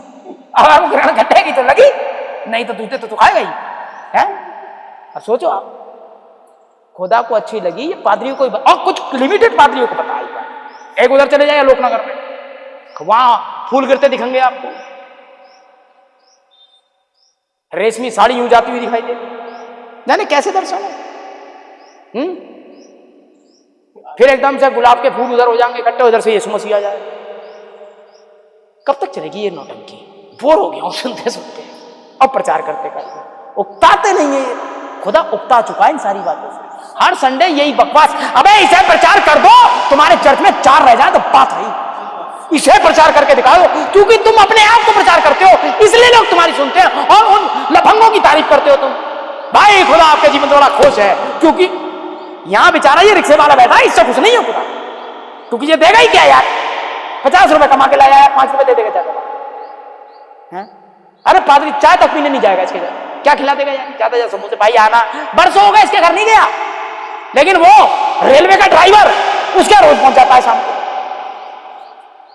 क्यों? क्यों? कम से कम भाई साहब, अब भाई आए हैं, दौड़ ले बेटा भाई, मिरिंडा या वो भाई को पता है ना कैपेबल है यार, मिरिंडा क्या कुछ भी कर देगा। बस इस भाई से खुदा बड़ा प्यार कर रहा है, जो उधर वो रेलवे में है, जो बैंक में है ना, जो किसी अधिकार में है, जो रेलवे की कुछ अच्छी पोस्ट पे बैठा है, नर्स बैठी है, इनसे खुदा जाने क्यों प्यार करता है। खुदा आपके जीवन से ये चाहता है, अबे ये पोछा लगाती है, इसके जीवन से क्यों नहीं चाहता खुदा, है ना। इनके चर्चों में इनसे नहीं चाहता खुदा कुछ भी। बेचारी के यार टिपल्ला पड़ा हुआ है, यहां से साड़ी फटी हुई है, खुदा नहीं चाहता कि 4 लोग मिलकर उसे साड़ी दिला दे, है बहन है वो अपनी, गरीब है, कुछ मदद कर दे इसकी, ना ये नहीं होगा। लेकिन जितने वो इंजीनियर है, इसीलिए मुझे ये प्रचार करने नहीं बुलाते, कि ईंटें तक हिला दी तो बात रही, इससे ज्यादा खतरनाक प्रचार करूंगा, ठीक है। पादरी 2 बार उठ के कूदेगा, या किसे बुला लिया, आंख पे बैठा दूंगा चलती हुई पूरी, कि इसीलिए क्यों बात कर रहा है खुदा, जब बाल कटी हुई मंडरा रही है यहां पर दुष्ट आत्मा, इससे खुदा बात कर रहा है। खुदा के लिए आप बहुत कर रही है, तो कतई साफ आके बैठ गई, मैं तो प्रचार करती हूं, मैंने क्यों करती है, किसी ने कहा है तो खुदा का प्रेम है। खुदा का प्रेम तुझे बाल नहीं बढ़वा रहा है? इतने डीप डीप के लेके लिए बैठी बड़ी मिलो, ये तुझे नहीं फेंकवा रही पवित्र आत्मा। हम मुझे मालूम है तू क्यों पहनी हुई है, क्योंकि वहां और भी आए हुए हैं आप टिपल्ले लगा के, है ना। अब ये टेप बन रहा है, ये जाएगा आगों को, तो शैतान तो है ही नौटंकी, आधों की आग लगा देगा। हम क्या करें, इस युग के लिए संदेश ही यही है, तू अंधा नंगा कंगाल है, जब अच्छी बातें है ही नहीं तो लाऊं कहां से, नहीं ना। देखें पाइप ऑर्गन लगा सकते हैं, किस प्रकार से आप अपना संदेश से प्रचार कर सकते हैं कि उससे उसकी कलेसिया के लोगों की भरमार हो जाए और लोग कलेसिया में शामिल होते चले जाएं और रजिस्टर में उनका नाम ले उस संख्या को भी पार कर जाए जितनी की स्वर्ग में है। आप रजिस्टर में नाम लिखवाते चले जाएं, इतना धांसू प्रचार करें और उससे भी पार ले जाएं जितनी संख्या स्वर्ग में होगी, इतनी आपके चर्च में हो जाए। भला क्या है इससे, लोगों के जीवन बचने चाहिए, ये प्रचार करिए ना, है ठीक है। लेकिन लालच जोरा पड़ा तो कह दिया तो इसकी बेटी, यार मैं जानता तो हूं इसके बारे में, ये कहां घूम रही है क्या कर रही है, लेकिन अगर प्रचार कर दिया तो वहां मेट्रन है, अम्मा मेट्रन है, 6000 आता है 10 वांस जे गया। हाँ तो इसीलिए खुदा ने यहां एक भी नहीं रखा है, 6000 और 5000 थे 2-4, मेरी हरकतों उन्होंने भगाई दिया। वाकई में सीरियस नहीं है, अगर सीरियस होता तो लिए बैठा रहता, सिस्टर है हमारे पास भी ये कला, सिस्टर वाली सिस्टर, लेकिन पीछे से एक आवाज आती, ओए ढोंगी आवाज बदल ले, वो बोल जो यहां से है वो पकड़ लेता है ना, पौलुस मसीह का कैदी, वो पकड़ लेता है भाई, देख ले। फिर मैं देखता हूँ वहां पर भूनते हुए अपने आप को, मैं भाड़ में गई, ए सुन। फिर मैं जिस पे आता हूँ तो कहता अब ठीक है, अपनी अपनी आवाज बनाए रहे, आवाज मत बदल, इसलिए मेरी आवाज वही रहेगी। वो सिस्टर अगर पोछा लगाती है तो, और वो सिस्टर अगर मंत्री बन जाए तो मेरा हिसाब किताब नहीं बदलेगा। ये यहोवा यूं फरमाता है साफ साफ। आमीन। बहुत सारे खुद आपसे प्यार करता है, कतई नहीं करता आपसे प्यार, वो केवल अपने वचन से प्यार करता है। अगर आप वचन में है आपसे करता है, और नहीं करते भाग में जाओ आप, तो कोई चिंता नहीं है। आमीन। हाँ जी, बस। अब दिमागी भावना आवेश को देखिए, यही तो एक्टिंग है, दिमागी भावना और आवेश, मसीहत की नकल करना, अभिनय करना मसीहत का। आमीन। आवेश को देखिए, यदि हमारे पास होता है तो हम सिर्फ ये कहते हैं, कोई व्यक्ति जितना तेज तर्रार होता है वह उतना ही अक्लमंद होता है। जितनी ज्यादा उसने पढ़ाई लिखाई की होती है वह उससे ज्यादा भयंकर व्याकरण का उपयोग कर सकता है, और फिर जितना भी ज्यादा बेहतर कलीसिया हो सकती है, लोग उतने ही ज्यादा बेहतर हो सकते हैं। यदि वह कार्य योजना को बेहतर ढंग से प्रस्तुत करता और कहता है अब हम एक बड़े गिरजे का निर्माण करेंगे, हम उसको एक निश्चित नाम रखेंगे, हम उसका एक निश्चित नाम रखेंगे, हम सारे शहर भर के लोगों का ध्यान आकर्षित करेंगे, जब हम एक इतवार को अपने मेहराब की घंटियों को बजाएंगे, हम गरीब लोगों को, नाश हुए पापी का, गटर में पड़े हुए लोगों का ध्यान आकर्षित करेंगे। जब वह देखेगा कि हम कितने बेहतर कपड़े पहनते हैं, और जब ये देखेगा हमारी स्त्रियां अपने बाल कितने बढ़िया बनाती हैं, गरीब औरतें आएंगी चर्च में और हमारी स्त्रियों को किस प्रकार से वे बाल बनाती हैं और संवारती हैं, और क्या ही बढ़िया टोपी ये लोग पहनती हैं, जब हम इन सब बातों का प्रदर्शन करेंगे तो गरीब और भूखे लोग हमारी सभाओं में आएंगे और उनमें हमारी स्त्रियों के समान बनने की इच्छा जागृत हो जाएगी। समझे आप? ये नबी था, इसलिए दिलों को जानता है कि कलीसियाओं में चल क्या। हम जितना बेहतर अपने चर्च को बनाएंगे तो जो गरीब लोग आएंगे उनका भी मन करेगा हम भी ऐसे बने, हमारे बच्चे भी ऐसे बने। अब वो मसीह तो नहीं बन रहे हैं, लेकिन वो वैसे बन रहे हैं जैसे चर्च के बाकी के लोग। ठीक है, समझ रहे हैं ना आप? देखिए, जागरूक होगी। और पुरुष देखेंगे हम कैसे बढ़िया सूट पहनते हैं, टाई वाई लगा के पहनते हैं, हम कैसे बढ़िया पहनावे पहनते हैं, हम कैसे आलीशान मोटर गाड़ी चलाकर अंदर आते हैं, ओ शहर के सामाजिक रुतबे में हम कहां पर खड़े हुए हैं, है ना? और कैम्बिस क्लब और दूसरे बड़े बड़े क्लबों में तथा उन संस्थाओं में शामिल हैं, वैसे देखेंगे। इसके बाद गरीब, निर्धन, अनपढ़ लोग हमारे यहाँ आएंगे और अपने बच्चों को हमारे यहाँ लेकर आएंगे और हम उन्हें पढ़ाएंगे लिखाएंगे, और इस प्रकार के बड़े समाज में एक बड़ी कलीसिया के सदस्य बन सकते हैं। हम उन्हें शिक्षा देंगे कि बड़ी कलीसिया कैसे बनते हैं, उनके बच्चे किस तरीके से जागरूक होंगे और इस समाज में वो कैसे अपना संतुलन बनाए रखेंगे, वो हम उन्हें बताएंगे। अब यदि परमेश्वर की कार्य योजना है तो सही। अगर यही सब कुछ परमेश्वर की कार्य योजना है, जैसे ये कर रहे हैं कि हम ऐसा करेंगे, हम घंटियां लगवाएंगे, हम बढ़िया चर्च बनाएंगे, एक क्वायर बड़ी सिस्टमेटिक ढंग से बैठी होगी, एक प्रचारक बड़े अपने समय का इंतजार कर रहा होगा और बड़े ढंग से आएगा, अच्छी तरह उसके बाल बने हुए होंगे, एक अच्छी चीज उसके पास होगी, बड़ी इंग्लिश बाइबल, लैपटॉप या ई बुक के साथ आएगा और बड़े आके शालीन तरीके से आपसे बात करेगा। God bless you brother and sister. By the way, मैं थोड़ा लेट हो गया। वो एक्टिंग से प्रचार करेगा, आपको अच्छा लगेगा और हम उससे थोड़े से सीखेंगे कि चलते कैसे हैं, और जो बाकी के अच्छे अच्छे नए लड़के उभर रहे हैं अब उन्हें पता चलेगा ऐसे खड़े होते हैं, ऐसे प्रचार करते हैं, ये स्टाइल है बाइबल खोलने का। अब पगलो, वो जंगल से आए थे सब बाइबल को लिखने वाले, अनपढ़ गंवार थे, बदतमीज थे, उन्हें इससे मतलब नहीं थी कैसे खड़े होंगे, ऐसे खड़े होंगे। वो आए और शैतान का सामना करा, समझ गए? एक कपड़े का लपेट करके एलिया आया, बोला जब तक नहीं कहूंगा पानी नहीं बरसेगा, ले आओ कह के भाग गया है, पकड़ दे रहो से। हाँ, ऐसे होते हैं खुदा के लोग। हैं, हम लड़ने जाए, मिकाया है बोले लड़ो, बोले अरे ये ले भाई हाथ में ले पकड़, और अब क्या यहोवा यूं फरमाता, बोले अब तो फंसा दिया। बोले अगर इसकी तरफ से कहोगे तो चरवाहे सब भाग जाओ, सब तितर बितर दिख रहा है, और लड़ाई वड़ाई नहीं होगी, मारे जाओ कट पिट जाओ, बैठो। खुदा ने तो ऐसी दिखाया। वो आए पेंटिकोस्टल प्रचार तो दिए, खुदा का आत्मा रब्बा शिक्की मेरे पास था, तेरे पास किधर गया? ये बीरबट्टी का ये आत्मा की ज्यादा बातें कर रहा है, इसके पास कहां से गया? कहां से डिग्री है इसके पास में? कहां से ये? अबे वहां से डिग्री है बे। हाँ, उसकी भाषा पे मत जाओ, बदतमीज तो है लेकिन है वहीं से। हाँ, ये इसमें डेफिनेट है। हाँ, देखें भाई बहनों, देखें यदि ये खुदा की कार्य योजना है तो बिल्कुल ठीक है, परंतु यीशु ने इसका इस प्रकार उल्लेख कहीं नहीं किया है। हाँ, उल्लेख तो ये किया है यीशु ने कहा यदि मैं ऊंचे पे चढ़ाया जाऊंगा तो सब लोगों को अपने पास खींचूंगा। संसार के शिक्षण संस्थान के द्वारा नहीं, संसार की टेक्नोलॉजी के द्वारा नहीं, चर्च के बहुत बड़े हो जाने के द्वारा ऊपर नहीं खींचेगा। आमीन। अगर ये वचन बाहर नहीं छोड़ता है, परंतु इंसान मसीह के पास ज्ञान बुद्धि के द्वारा नहीं, पवित्र शास्त्र के ज्ञान के द्वारा नहीं खींचा जाता। केवल पवित्र आत्मा ही परमेश्वर का बल और खींचने का काम करता है। केवल खुदा ही आपको खींच सकता है, ज्ञान और बुद्धि नहीं, बड़ा चर्च और पादरी नहीं। निर्धन गरीब इसे कदापि ग्रहण नहीं कर पाएंगे, धनवान इसे कदापि ग्रहण नहीं कर पाएंगे, जब तक कि वे संसार इस प्रकार की बातों के लिए निर्धन नहीं हो जाता। मसीह जो धनी था उसे निर्धन होना पड़ा था। आमीन। देखें, ताकि उसकी निर्धनता के द्वारा आप धनी बने। आमीन। वह जो खुद अपने आप को बड़ा बनाता है नीचा किया जाएगा, वह जो खुद अपने आप को दिन और नर बनाता है ऊंचा किया जाएगा। उनके पास तो तड़क भड़क से भरी हुई सभाएं थी, वस्तुएं थी, अभिमान घमंड से भरे हुए लोग थे। वे बुद्धि और ज्ञान और बुद्धिमत्ता से भरे हुए उपदेशों के द्वारा लोगों को कलेसिया में लाने का यत्न कर रहे थे। हमें ज्ञान अक्ल से भरे हुए उपदेश नहीं चाहिए, परंतु हमें आत्मा की सामर्थ, साक्षात प्रतिकरण, पहचानों सहित पवित्र आत्मा के बपतिस्मे की जरूरत है। हमें लोगों को कलेसिया में लाने के लिए इसकी आवश्यकता है, और खींचने का काम सिर्फ पवित्र आत्मा करेगा। ज्ञान बुद्धि नहीं, आपकी एक्टिंग नहीं, आपका उपवास भी नहीं, आपका दशवांश भी नहीं, चर्चाना भी नहीं। आमीन। ये अच्छी बातें हैं, लेकिन इनका स्वर्ग से कोई लेना देना नहीं, कोई सरोकार नहीं। आमीन। Praise the Lord. ओ अरे भाई रॉबिन्सन, बहुत देर कर देते हो यार, जल्दी जल्दी चलो, अपनी भी तो घुसेड़ देते हो यार, अच्छे इंसान नहीं हो।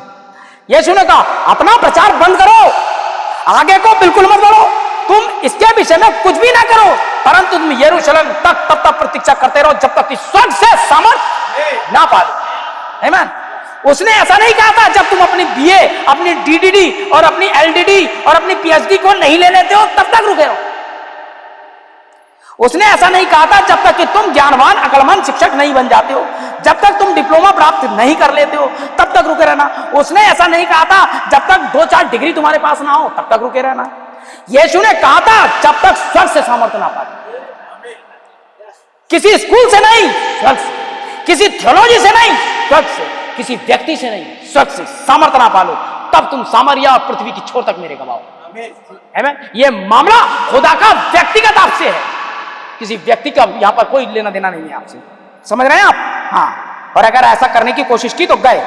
इसके बाद हमें यह मालूम होता है कि लिया जाए, एक पुरानी कलेसिया बनने वह एक नई कलेसिया बनने जा रहा था। वह नहीं चाहता, आप किसी पुरानी कलेसिया को सजा सवार नहीं सकते हैं, आप तो सिर्फ उसका नवीनीकरण कर नया रूप दे सकते हैं। इससे उसका कुछ भी भला नहीं हुआ। यह तो नया मन ही है जो मायने रखता है। मैं उस पुराने पत्थर वाले मन को निकालकर बाहर कर दूंगा, ऐसा नहीं कहा गया है तुम उसे फेंक दोगे, परंतु कहा है मैं उसे दूर करूंगा। खुदा ही आपके चरित्र को बदल सकता है, वही आपके पत्थर दिल हृदय को निकाल सकता है, अन्यथा आप खुद ही ऐसा करें ये नहीं हो सकता। क्या आप फर्क देखते हैं? यह तो अनुग्रह का कार्य है कि मैं करूंगा। खुदा ने अनुग्रह किया है आप पर भैया ऐसा करने के लिए, और ऐसा नहीं कर पाते तो आप गए। यही कारण है आज अमेरिका इस हालत में, क्योंकि इसने अक्लमंदों से भरे पुराने विचारों के द्वारा अपने हृदय को कठोर किया हुआ है। यही कारण, इसे तो आगे बढ़ना है, इसे तो हर एक व्यक्ति से कागजातों पर दस्तखत करवाने और दूसरे काम करवाने, क्योंकि ये तो हॉलीवुड सरी के छोटी बेदारी होगी, वह उन पर आ रही होगी। और अभी सब बाहर निकल कर आते हैं और कहते हैं जैसा चकाचौंध करने वाले लड़के और लड़कियां, उन्हें एक छोटे कार्यक्रम लगा दिया जाता है। जब वे स्थान को छोड़कर जाते हैं उसके बाद वापस लौट आते हैं, उन्हें मालूम होता है कि उन्होंने मसीह को अपना उद्धारकर्ता करके ग्रहण किया। ये चर्च में होने वाला रिपेंट था। वहां पर लोग जाते हैं, नए नए बड़े गाने गाते हैं, और लोग वहां पर मंचों पर आते हैं। नए नवान युवक युवतियां, जो नए लड़के लड़कियां हैं, वो मंच पर आ जाते हैं और रोते हैं और चीखते हैं, और फिर क्या पाया जाता है, उनमें से लगभग 90% फिर वापस लौट जाते हैं। ये तो एक ड्रामा, एक ढोंग बना रखा है लोगों ने, बस आए हमारे लिए प्रार्थना करना, उसके बाद उनका जो पर्सनल लाइफ है वो कैसी है फिर देखिएगा, है वे सब भूल जाती है। एक बार एक लड़की यहां आई थी, क्या था वो, परमेश्वरी है, परमेश्वरी, एक माता परमेश्वरी का ग्रुप आया था। कोई लड़की बड़ी मथापच्ची करी, भाई अमन आए थे, उसे दौड़ा लिया मैंने बढ़िया करके। उसके बाद क्या हुआ कि मेरी दुकान रोडवेज पे थी, और अधिकतर मैं प्रवाट वो जो है कुमार टाकिज वाली गली है उसमें से निकल जाता था। मैंने पाया कि वहां खड़े होकर वो टिकट ले रही थी, और एक नए लड़के के साथ खड़ी थी और खूब हंस रही थी। फिर जाकर के मैं वहाँ 2 मिनट खड़ा हुआ, मैंने देखूंगा, वो अंदर चली गई। मैंने कहा ये फिल्म देखी। फिर वो मेरे घर आई, मैंने कहा अच्छा वो फिल्म कैसी थी? बोली कौन सी फिल्म? मैंने वहाँ वाली फिल्म कैसी थी? अच्छी थी, मैं भी देखने जाऊँगा। बोले मुझे क्या पता। मैंने नहीं। बोले तुम क्या पूछ सकता हूँ? मैंने कहा यहीं बैठे बैठे देख सकता हूँ। अब बता। मैं देख रहा था वो ऐसा ऐसा था या यहीं बैठे बैठे। अब उसे थोड़ी पता मेरे रोड पे सुट है। मैं वाकई में देख रहा था उसे, मैंने झूठ कहाँ बोला। मैं देख रहा था, मैं सब देख लेता हूँ। हाँ मैं गई थी। तो मैंने कहा पर इसका इस बात से क्या लेना है? मैंने कहा इस बात से भी लेना देना है, हम 3 में 3 बार क्यों चूकते हैं? अब ये बेकार की बातें यहाँ मत करा करो। मैंने जाओ खामखा, कोई माता परमेश्वर ही नहीं है, खुदा ही माता है और खुदा ही परमेश्वर है हमारा। बस हमारी माँ बाप दोनों सनातन का यौवा है। फिर वो खैर यहाँ नहीं है, उसे आना भी नहीं चाहिए मेरे पास। फिर वो वहाँ गई, क्या कहते हैं, छत्तीसगढ़, भाई जीतन के चर्च में पहुँच गई। भाई जीतन ने मुझे फ़ोन लगा दिया। मैंने कहा उसका नाम फलाना फलाना है? बोले हाँ है। मैंने उससे पूछो, बोली वो मेरा नाम कैसे जानते हैं? मैंने बात कराओ। मैंने तुम क्या कर रही हो? तुम कहाँ कहाँ तक हो? मैंने जहाँ जहाँ जाओगी 3-4 जगह मेरे पास, वहीं से झारखंड में वो घूमी और वहाँ से एंटा मैसेज वालों के पास गई और अधिकतर वो लोग यही फ़ोन लगा देते हैं। और मैंने 2-3 बार बात करी, उसके बाद उसका फ़ोन नहीं, हमने झारखंड ही छोड़ दिया। क्या है ये? मानवीय आत्मा। कौन सी आत्मा है? खुदा को खुश करने वाली। अपना भी काम कर रही है, आ गई, 90% लोग वापस लौट जाते हैं। और यही होता है वापस जाना। क्या आप वापस स्वर की वही गंदगी खा रहे हैं जो खा रहे थे पहले खाया करते? क्या फायदा? दो ही स्वर्णी कहाँ चली गई भैया? हाँ वो वहीं जाएगी। अब आप कैसे एक हालत में हो सकते हैं जबकि हर एक घर में कौन लूसी से प्रेम करता है? हु लव्स लूसी कार्यक्रम देखने में व्यस्त है। और फिर भी आके मसीह और आपकी आंखें, सास भी कभी बहू थी। वहां लूसी से कौन प्रेम करता है आता था, यहाँ ही आता है ना। सास भी कभी बहू थी। महिलाएं अधिकतर जल ही पड़ी है, छौके आ गई हैं, भूल गई हैं, उसमें से धुआं उड़ रहा है। लेकिन ये नहीं सोचना चाहिए जो अब ये दूसरी शादी करने जा रहा है, इस पे वहां यही होता है। दूसरी तो किए बिना रह ही नहीं पाते हैं ये रात को, ऐसा पता नहीं क्यों। और सास भी बिल्कुल भैया, सास बात तो लगती नहीं वो। हाँ उसकी भी अभी लगा दो तुरंत हो जाएगी, वो सास है। तो क्या हालत बना दी है। और हमारी जवान बहनें वैसा बनना चाहती हैं जैसा उसमें दिखाया जाता है। ठीक है ना। लूसी से कौन प्रेम करेगा? मैं तो नहीं करूंगा। आप कर सकते हैं क्या? लूसी हमारे यहाँ पुतिया थी, मैंने कभी उससे प्रेम नहीं करा, सब जानते हैं। कार्यक्रम क्योंकि फर लगा तो आगे क्या हो जाएगा बस, तो हम उससे कैसे प्रेम करें? कार्यक्रम देखने के लिए टेलीविजन पर अपनी गवाए रहते हैं क्योंकि लूसी पर पुरुष है, लूसी स्त्री है, ये दोनों है एक ही। उन्हें आधा नाम इधर दे रखा है, जैसे दुल्हन को आधा नाम यीशु मसीह ने अपना दे रखा है। अब आप समझ लीजिए कहां से आ रही है आत्मा। टीवी पर अपनी आंखें गड़ा रहते हैं लोग, इस दूसरे बाह्यात ईश्वरीय कार्यक्रम को देखते रहते हैं जिनका दूरदर्शन पर प्रसारण होता है और टेलीविजन पर दिखाए जाते हैं। अगर ऐसा ही है तो हम इस नए सुसमाचार को उस ढंग से कैसे प्रस्तुत करने जा रहे हैं जिस ढंग से मसीह ने हमें इसे प्रस्तुत करने के लिए कहा था। यदि दिमाग अभी भी दुनियावी रहता है तो वह हर धार्मिकता झक्की पन्ने से ही चलेगा, वह तो परमेश्वर के वचन को छोड़कर आगे बढ़ जाएगा और तेल के बहने और अन्य सभी बातों में दौड़ लगा देगा। आप इसे कैसे रोकने जा रहे हैं? बाइबल कहती है कि ऐसा तो इसी रीति होगा, आप इसे रोक ही नहीं सकते। यह सच बात है, परमेश्वर ने कहा ऐसा इस रीति से ही होता है और ऐसा ही होता रहेगा। इसके लिए तो नया जन्म लेना जरूरी है। आमीन। पत्थर का हृदय परमेश्वर अपने आप निकाले। आमीन। अभी इसे देखेंगे थोड़ा सा, मैं 5-10 मिनट लूंगा आपके आज। बुद्धि ज्ञान से भरे हुए लोग, पुरानी महिला वह अपने चेहरे मोहरे को एक नया रूप देती है। अभी भी ठीक भाई पुरानी महिला है, वह बूढ़ा पुरुष उसके चेहरे मोहरे को नया रूप देने में लगा हुआ होता है, बाल काले कर लेता है बूढ़ा पुरुष मेरा। मैं अपने चेहरे, मैंने नहीं कहा भाई, आप खुद भी पढ़ लो यही। हाँ अब लग वहां जाता है तो मैं कहता है और सटीक लग जाता है। अब एक बार लगे तो बात है। आप लोग सोचते हो मैं जानबूझ के ये कोड लाता हूँ, अरे मैं नहीं लाता हूँ, ये मैं तो मैसेज लाता हूँ। अब इसमें ही होता है, कहीं तो ऐसा होना ही है, किसी को तो सच बोलना ही है। बस बात खत्म हो गई। वह अभी भी वही पुराना पुरुष होता है जो अगले वर्ष था जो पिछले वर्ष था, ये वही वाला पुरुष होता है। मैं नए साल पर अपना एक नया पेज पलटूंगा। और मैं एक नई जिंदगी की शुरुआत करूंगा। हम यही कहते हैं 31 तारीख को जनवरी में नया साल आ रहा है कल, मैं अधिक नहीं रगड़ूंगा, ये आखिरी है। तो ये आखिरी वाली पी रहा हूं। दोस्तों आ जाओ, आखिरी वाला पी लें, कुछ मछली कुछ मुर्गा तलवा लो, आखिरी वाला है, क्योंकि आज जनवरी की शुरुआत हो, दिसंबर लास्ट है। जितने पाप है आज ही कर लूंगा, कल से मैं एक धुली हुई चिड़िया बन जाऊंगा, नया आदमी बन जाऊंगा। हाँ देखो इसके साथ क्या होने वाला है। मैं नए साल में एक नया पेज पलटूंगा, मैं एक नई जिंदगी की शुरुआत करूंगा। मैं अपने हुक्के सिगरेट तंबाकू पीने वाले पाइप को बाहर फेंक दूंगा और मैं उसे अगले दिन फिर उड़ा लेता।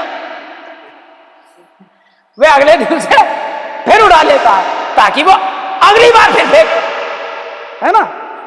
समझे? यह तो बस आपकी हालत है। चेहरे मेरे को नया रूप देने से काम नहीं चलेगा। यह तो एक जन्म है जिसकी कलेसियों को आवश्यकता है। चेहरे मोहरे पे लीपा पोती आपका कुछ ना कर पाएगी। आमेन। हम तो इंडियन कुछ नहीं होगा। तुम वाकई जो हो कह रहे not we are team end में, हम नहीं है। I'm coming from heaven and going to heaven, back to the eternal garden. हमें यही हमारी हकीकत है, हम इसके अलावा कुछ नहीं। हम यहाँ परदेसी हैं और आप मसीह के नागरिक हैं। खुदा ने आपको यहाँ मिस्र में, दुनिया भी मिस्र में भेजा है कि एक दिन हमारा छुड़ाने वाला आएगा और हमें फिर रास्ते पर से होकर ले जाएगा और हम अपने प्रतिज्ञा के देश में जा रहे हैं। बस तो अपने ये यात्री वाले दिन भय के साथ काटे, बस यही सारी सच्चाई है भाई बहनों। आमीन। अब क्या करा जाए, नई मस्के से सुनने को तैयार हैं लेकिन पुरानी वाली पगला गई है। हाँ जी, अब कोड बहुत लंबे लंबे ले लिए मैंने, चिंता मत करना, बड़ी तेजी से पढ़ूंगा। यही है भाई जहां पर गलती करी गई है। बहुत से लोग, बहुत सारे लोग वेदी में प्रार्थना कराने आते हैं, वे यहाँ पर प्रार्थना कराने के लिए घुटने हो जाते हैं। वे प्रार्थना करते वक्त थोड़ा सा बेहतर महसूस करते हैं। जब प्रार्थना हो जाती है बड़े बेहतर, धुल गया मैं रोया, बहुत रोया। खुदा ने ना फलाना सब कर। थोड़ी देर घर पे गया, खोलिया चालू हो गया। मैं अभी धुला हूं बिल्कुल, है ना। खुदा का आत्मा आया था चर्च में, खूब रोया मैं, हैं। अबे ये संदेश का नाम ही अभी ने। हाँ, थोड़ा सा बेहतर महसूस करता है। वे खड़े हो जाते हैं और चलते बनते हैं थोड़ी देर के लिए, या बात चारों उछलने कूदने लगते हैं। जिस मीटिंग में देखो हालेलुया चालू, वो पीछे से अभी धुल के आया, बिल्कुल नया प्योर। दुष्ट आत्मा निकल गई। हाँ, वो भी बाहर मत रही। किधर जाऊं मैं ये वाली हूं, किसके पास जाऊं, है। और थोड़ा मैं इधर बादो वाली हूं, किसके पास जाऊं, यहां निकल गई है। और उधर वो रो रहा है निकल जाने के बाद। क्या मैं था, क्या मैं हो गया, हालेलुया, वो लगा पड़ा। चलो उसे थोड़ी देर लगा रहने। मैं इधर खुद का और उधर लूटा, ठीक है ना। बड़ा अच्छा महसूस हो रहा है। और वे फुदकने और कूदने, फुदकते हुए वापस लौट जाते हैं। उन्हें पवित्र आत्मा कभी नहीं पाया। इससे कोई मतलब नहीं कितने फुदके, कितना कूदा, कितने चिल्लाए। वे उससे ज्यादा उनके हाथों में कितना तेल बहने लगा, या उनका चेहरा लहू से कितना भर गया था, या वह कितना ज्यादा अन्य भाषा बोले, या कितनी जोर जोर से जय जयकार की उन्होंने। इससे कुछ भी नहीं होने वाला, इससे कुछ भी लेना देना नहीं है। ये तो मानव संवेदनाएं ही थी। उन्हें तो एक नया आत्मा ही मिला था और वे आनंद विभोर हो उठे थे। क्या मिला था? नया आत्मा। अब नया आत्मा पवित्र आत्मा नहीं है, ये पहले ही बता चुका हूं मैं आपको। ये तो आपको अब मैं सिगरेट नहीं पीऊंगा वाला आत्मा मिल गया। ये कहने से आप स्वर्ग जा रहे हो। असली अभिनय तो इसी आत्मा में शुरू होता है भाई, नई आत्मा। अब मैं बाल कटाने छोड़ चुकी हूं, अब मैं ये करना, अब घमंड अंदर आएगा। हाँ, और आपको वहीं ले जाएगा जहां से आप आए। आपके अंदर से वो तो निकल गई, लेकिन ये वाली घुस गई। बैलेंस बराबर, आपको पता नहीं चला, क्योंकि शैतान इतना ज्यादा चालाक है आपके साथ, इतना ज्यादा चालाक है कि मैं क्या बताऊं। समझ रहे हैं आप? बहुत ज्यादा चालाक है। आमीन। आइए देखें, प्रेज़ द लॉर्ड। बस गहरी गहरी बातें। अब मैं जानता हूं कि मैं एक मसीह हूं, मैं सिगरेट नहीं पीऊंगा, मैं तो इसे बाहर फेंक दूंगा। आप जानते हैं आज रात भर भी मैं घर पे रुका रहूंगा, लगा रहूंगा, सुबह ही क्यों ना हो जाए। एक को चढ़ी थी वहां पर, 3 दिन के लिए जा रहा था फास्टिंग पे, अच्छी नई आत्मा थी, है सब जगह सोरठ कि फलाने का बेटा 3 दिन के लिए फास्टिंग पे है। कोड आया भाई ये दुष्ट आत्मा, आमेन। अच्छी आत्मा के तहत आप कुछ भी कर सकते हो। देखें यही तो क्रम है, यही तो बाइबल का काम करने का, अंकों के हिसाब से काम करने का सिलसिला है। एक नया मन पहले, एक नई आत्मा, उसके बाद फिर मेरा आत्मा तीसरी बार। पहले एक नया मन, और जब आपका मन ही नया हो गया तब एक नई आत्मा। और आप अगर इसके प्रति, ये नई आत्मा पता है क्या, जो पवित्र लोगों को एक बार विश्वास सौंपा गया था वो यही है। आप इसे संभाल के रखें।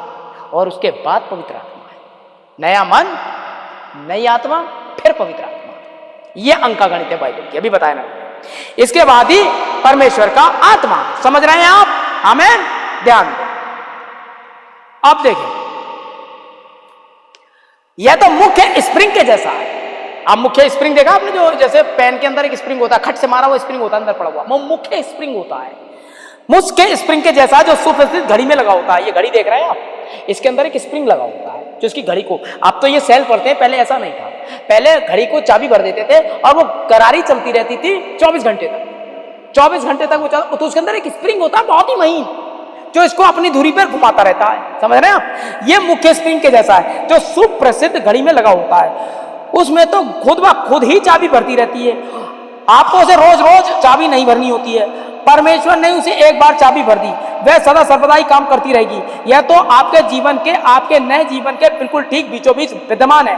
जैसे जैसे जब मुख्य स्प्रिंग एटम को कम करती चली जाती है, टिक टिक होती चली जाती है, उस घड़ी के समस्त छोटे छोटे पुर्जों को काबू में रखती है ताकि एकदम सही समय पर समय दें।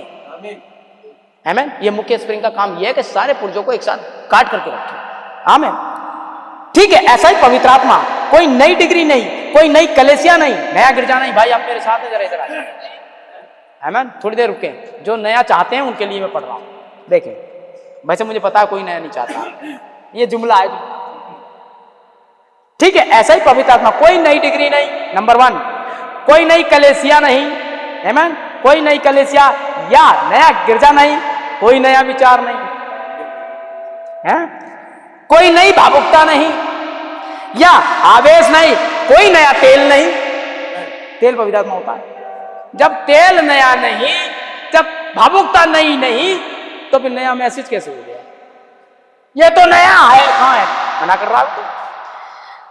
कोई नया नाच नहीं, कोई नए होठ नहीं, कोई नई भाषा नहीं, कोई नया ये नहीं, कोई नई टोपी नहीं। परंतु जब परमेश्वर ही अपना आत्मा आपकी नई आत्मा के बीच में रख देता है तो फिर आपको दीना नर्म के रूप में अभिनय करना नहीं होता है। जब पवित्र आत्मा वास्तव में आपके स्प्रिंग के सेट पर आ जाता है तब आपको कोई अभिनय करने की जरूरत नहीं है। हम नए बन गए हैं, हमारे पास नया है, हमारे पास हाँ हाँ हाँ, कुछ करने की जरूरत नहीं।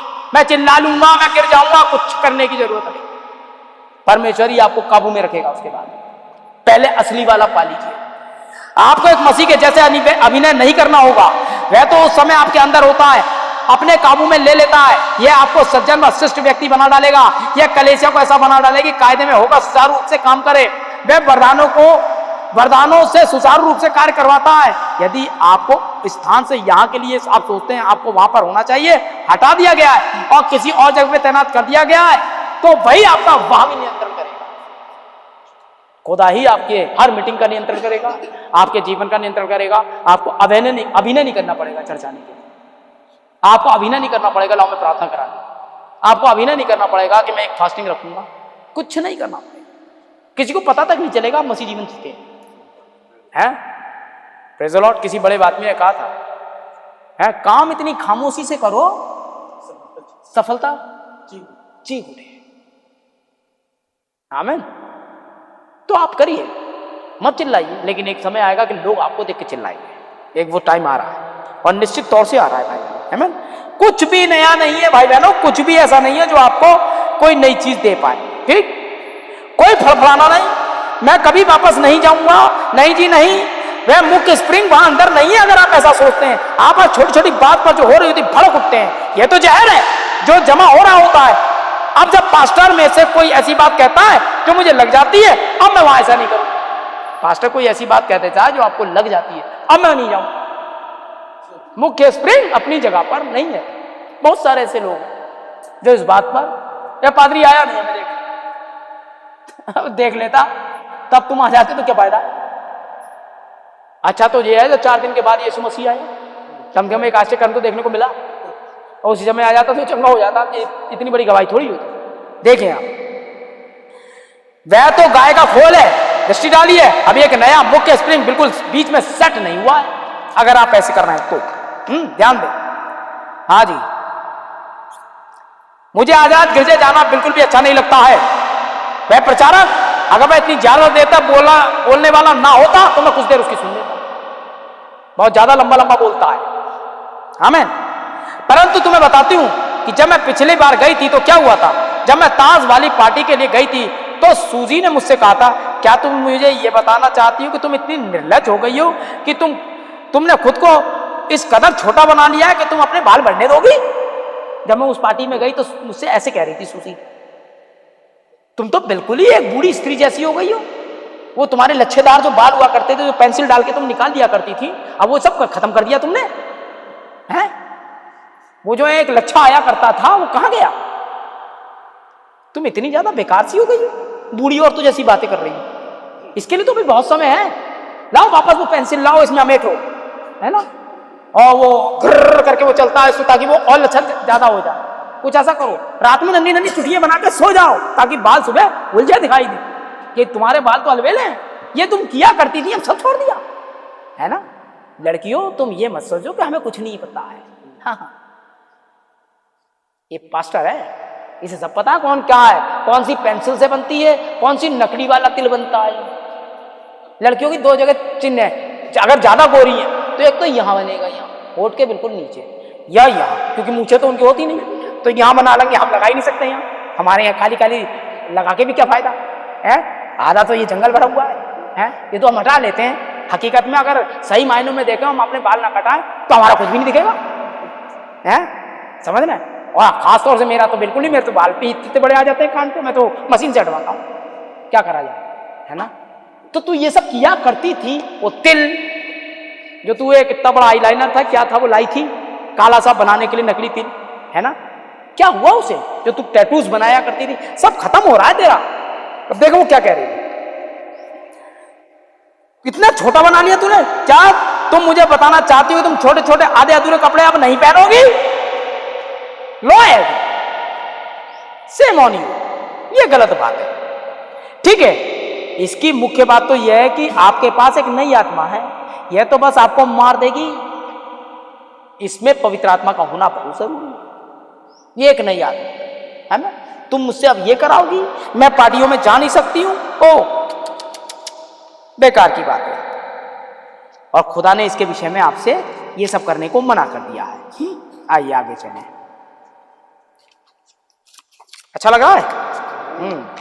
मैं तुम्हें बताता हूं, मैं इसलिए विश्वास में पिछड़ गया क्योंकि मैं ये बर्दाश्त नहीं कर सका कि मुझे वह या वह अन्य कुछ कहे। मैं तो मेरे विश्वास में पिछड़ने का कारण विनोद भाई, वो इसलिए जब भी मैं थोड़ी पी लेता था इनके दिल पे चढ़ जाती थी, भाई पीना नहीं चाहिए आपको, आप एक विश्वास है। अब जाके क्या फायदा जहां विनोद भाई बैठे होंगे मवानी। मुझे उस बहन से चिढ़ है। क्यों भाई चिढ़? एक बार मैं दुकान पे क्या ये मान लिया, उसने तो ये बात पाजी को बता दी, उन्हें मुझे फोन कर दिया, ये सुट्टेबाज, मुझे तुझसे कुछ कहना, मैं नहीं जाऊंगा, चाहे ऐसी बहनें होती, मता भैया तेरी मर्जी। ठीक है, आपके बिल्कुल ठीक मध्य में मुख्य स्प्रिंग लगा हुआ नहीं है, उसका आत्मा आपके आत्मा के बीच में नहीं है। आपके पास तो एक झूठी नकल मात्र है। आप रोए चिल्लाए थे, आपके पास तो एक झूठी अवधारणा ही है। आपने तो बस भावुकता वाला पहलू अपना लिया था, आपको असली चीज कदापि हासिल नहीं हुई थी। आपने तो बस टिक टिक सुनी थी, आपको शोर शराबा मिल गया था, आपने उसके साथ, आप उसी के साथ हो लिए, आपकी घड़ी तो टिक टिक कर रही है। हालेलुया, बस यहीं तक गए, प्रेज द लॉर्ड, यहीं तक गए भाई, हालेलुया चुम लिए, यहीं तक गए, आगे मुख्य जगह पे नहीं पहुंचे जहां परमेश्वर आपको पहुंचाना चाह रहा था। आप तो रास्ते में ही टिक टिक कर रहे हैं, शोर शराबा आपको मिल गया है, हालेलुया प्रेजिंग मिल गई है, थोड़ा नाचना मिल गया आपको, है थोड़े से कूद फांद मिल गई है भाई थियोविट की तरह, जब वो प्रचार करते हैं हम कूदते हैं, बस यही मिलता है, इसके आगे हम नहीं जा रहे हैं। कितने नाचे थे वहां, यहां क्यों नहीं नाचते? संदेश तो वही है, वहां किसे दिखा रहे? समझ रहे हैं आप मैं क्या कह रहा हूं? हाँ, वही परमेश्वरवाद थियोविड के साथ था, क्योंकि वो अंग्रेज है। The seven thunder is a red voices, बस वो चालू कर देता है, आप पूछ आमीन, बस यहाँ कोई आमीन नहीं, कोई हालेलुया नहीं, कोई गिरना पड़ना नहीं, कोई भाग दौड़ नहीं, कोई गोल गोल नाचना नहीं है। हमारा देसी प्रचार है, इसके दो बड़े दांत हम शुरू से देखते आ रहे हैं, है ना। ये हम पे फर्क नहीं डाल पाएगा। अगर ये वैसा ही होता 6 फीट का, है ना, और उसके बाद 2-3 यहां मारता, तब हम खड़े होते। तो भाई ये तुम्हारी मर्जी है, स्प्रिंग लगा हुआ नहीं है सही जगह पे। हाँ, टिक टिक मिली है आपको वहां भी कन्वेंशन में, आप उस टिक टिक के साथ जाएं, हैं। पर आप सुने, और यदि वह मुख्य स्प्रिंग टिक टिक करते चल रही है, यदि वही एक भावुकता को नृत्य कर रही है, तो फिर चुहा सहज बन जाता है। लोग कहते हैं तुम जानते ही क्या हो, देखो वे एक गुड़िया हुआ करती थी। अब लोग कह रहे हैं वे एक गुड़िया हुआ करती थी, परंतु जरा उस पर निगाह डालो, उसके बाल उसकी पीठ पर सीधे डले हुए हैं, उसके चेहरों से रंगा पोती लिपा पोती जा चुकी है, वह सलोनी सी दिखाई देने वाली और अच्छे पहनावे पहनने वाली हो गई है। मेरा मतलब यह नहीं है कि आप कोई ऐसी चीज के जैसे हो जो नाव से बाहर निकाल दी गई है। मेरा मतलब नबी कह रहा है कि ऐसे मत बनिए कि आपको नाव से ही बाहर निकाल दिया गया हो, निकाल दी गई हो। परंतु मेरा इससे अभिप्राय है कि आपको सलोने वस्त्र पहनने चाहिए, क्योंकि वह तो बड़ी प्यारी सी हुआ करती थी। हम तो उसे आंगन में आधे अधूरे कपड़ों में धूप में स्नान करते हुए देखते थे। वो लड़की कभी आधे अधूरे कपड़े पहने हुआ करती थी, और धूप में ऐसी, वो एक बड़ा सा बिस्तर होता है अधिकतर वो समुद्र किनारे, वो उस पर लेटी रहती थी, हम देखा करते थे उसे, है ना, सूर्य धूप में स्नान करती थी। परंतु अब ऐसा बिल्कुल भी नहीं कर रही है, उनने तो अपने आप को वहां तक ढक लिया जहां तक उसके नाखून भी ना दिखे। अब कुछ हुआ है ना, वह तो अपने आप को समेट रही है, कुछ तो घटित हुआ है। वह मुख्य स्प्रिंग अपनी जगह पर फिट हो गया जहां पर उसे होना चाहिए। सच बात है, वह नीचे जाया करता था, वह झुंड की, अरे वो लड़का, वो तो झुंड की रौनक था जब गिटार टांगता था। हो कीमती बात, जब वो गाता था, रस चपकता था, क्या हुआ करता था। मैं देखें आपने क्या किया, देखिए आपने भाइयों, बड़ा दिक्कत में है कहानी, जितना दिक्कत में ये हो सकती है। हाँ जी, हुआ करता था, कुछ तो घटित हुआ है। आमीन। वह झुंड की रौनक हुआ करता था, वह ताश खेल सकता था, वह एक हाथ में यह कर सकता था, वह यहां तो खूब हंसी के फुहारे छोड़ता था। ऐसा था जब हम लोग खाना के लिए बैठते थे, वो तो टीम की जान था, हैं, और हंसी की खान था, और पूरी कलीसिया का मान था, तथा ऐसे दूसरे काम किया करता था। वैसा बिल्कुल भी नहीं करता है, वह तो हो हल्ला मचाने वाला पवित्र पाखंडी हो गया है। वो जो जान था ना कलीसिया की, अब वो तो बिल्कुल बदल गया, वो तो अब पवित्र पाखंडी जैसा दिखता है, परंतु जुआ तो हल्का और सहज है। आमीन, प्रेज द लॉर्ड। आप देखें, मैं जल्दी जल्दी इसलिए कर रहा हूं भाई बहनों कि आप तक पूरी बात पहुंचा दूं। 2-4 कोड और होंगे, और काफी चीजें तो मैंने बदल दी। मरणार्थ जी, नागरिक, मानव, स्त्री, पुरुष, जैसा कि इस सुबह है, मानव जिसके पास प्राण होता है, वह अमानव प्राण तो आपके अंदर है। क्या है? यही 3 प्रश्न है भाई जिनसे वो आपसे बात करते हैं, याद रखिएगा। ये अपने घर से नहीं है उनके प्रश्न, ये यहां से लाए, और उन्होंने ये किसी और पे ठोक दिया क्योंकि उन्होंने मैसेज नहीं पढ़ा है। उस व्यक्ति ने इस प्रश्न को रखा, वो सोच रहा है ये 5-4 मिनिस्ट्री लाइए। ध्यान दें, आप एक अमरण प्राण हैं जो आपके अंदर है। आप क्या है? पहला प्रश्न वो यही करेंगे, यही करते हैं ना भाई। आप कहां से आए हैं? नंबर 2।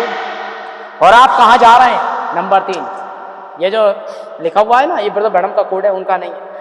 तो नया कहां है वे? ये तो 1965 तक है, नया ला। अब आप कह देना, कहना भाई ये कोड मत दो, कोड नंबर 148 है इसी संदेश में 36 पेज पर। कहना भाई नहीं नहीं नहीं, नहीं रुक जाओ, 65 तक था तो ये कोड क्यों दे रहे हो? ये तो 65 तक है, बल्कि ये मैसेज तो 63 का है। 63 तक था, कुछ नया लाओ। और अभी हमने पढ़ लिया कोई नई भाषा नहीं, कोई नया संदेश नहीं, कोई नई आत्मा नहीं। पेज नंबर एमएन कितना है इसका? 72 में मिल जाएगा आपको ये। ठीक, आप कहां जा रहे हैं? अब आप जरा इसके विषय में 1 मिनट के लिए सोचे। तो इनका मानना यह है कि हम आत्मा थे, या इंसान के रूप में आए, अब आत्मा बन जाएंगे। बन तो हम वाकई जाएंगे, लेकिन तब भी परमेश्वर परमेश्वर ही रहेगा और हम रहेंगे। हमारी नई आत्मा पे उसका आत्मा है, जो हमारी नई आत्मा जो हमें मिला है। और नई आत्मा पवित्र आत्मा नहीं, अभी पवित्र आत्मा वही है जो उसने हमें दिया था।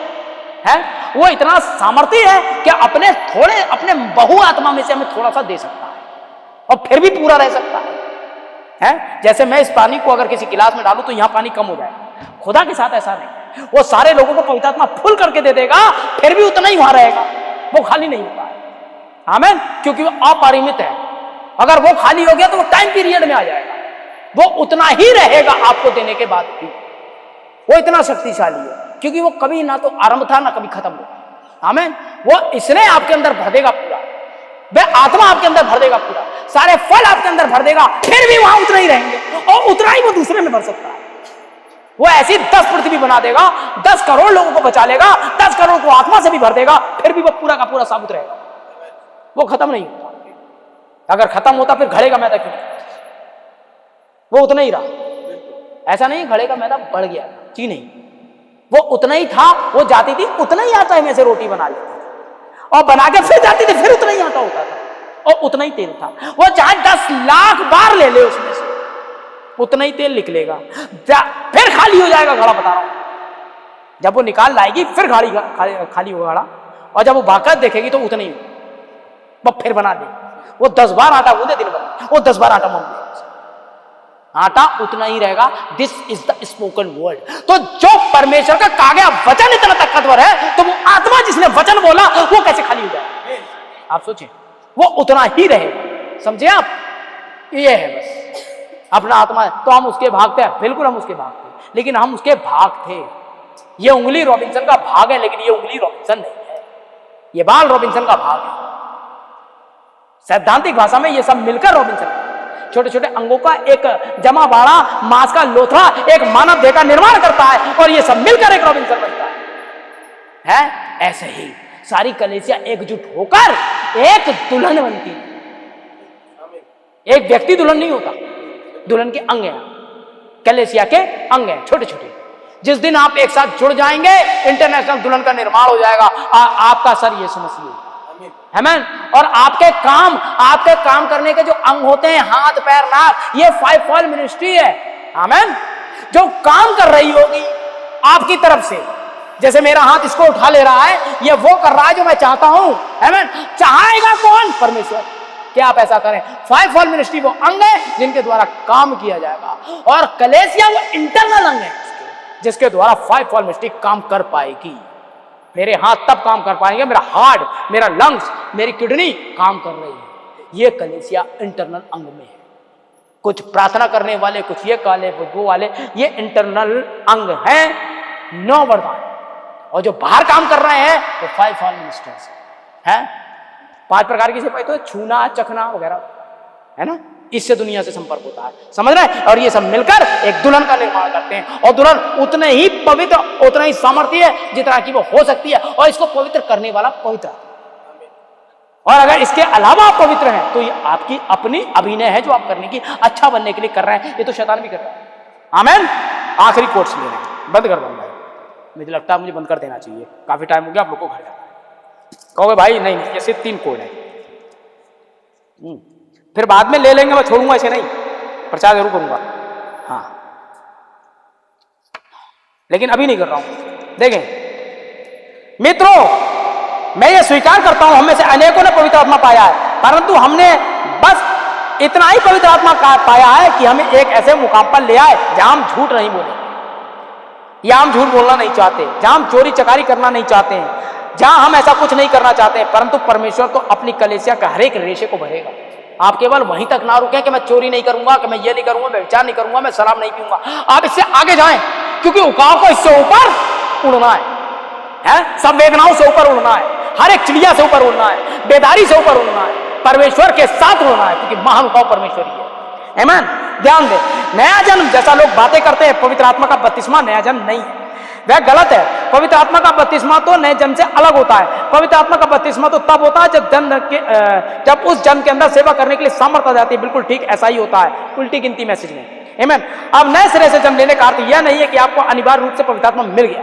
यदि आपको नया जन्म हो गया तो इसका यह अर्थ नहीं है कि आपको पवित्र आत्मा मिल गया, क्योंकि पवित्र आत्मा ही केवल आपको स्वर्ग ले जा रहा है। ये याद रखिएगा, अपने जीवन के साथ इसे मिलाते जाइए। अब याद रखें, बहुतेरे इसकी शिक्षा देते हैं, मैं किसी को नहीं जानता हूं जो इसे सिखाता है। जैसा भाई आर्गन राइट ने यहाँ पर प्रचार मंच पर कहा था, नए सिरे जन्म पवित्र आत्मा का बपतिस्मा नहीं है, वचन इसका समर्थन नहीं करता। मेरा इसे देखने का यही दृष्टिकोण है, इससे मैं इसे ऐसा ही सोचता हूं श्रीमान द्वार के लिए कुंजी संदेश के अंदर में, ठीक है ना।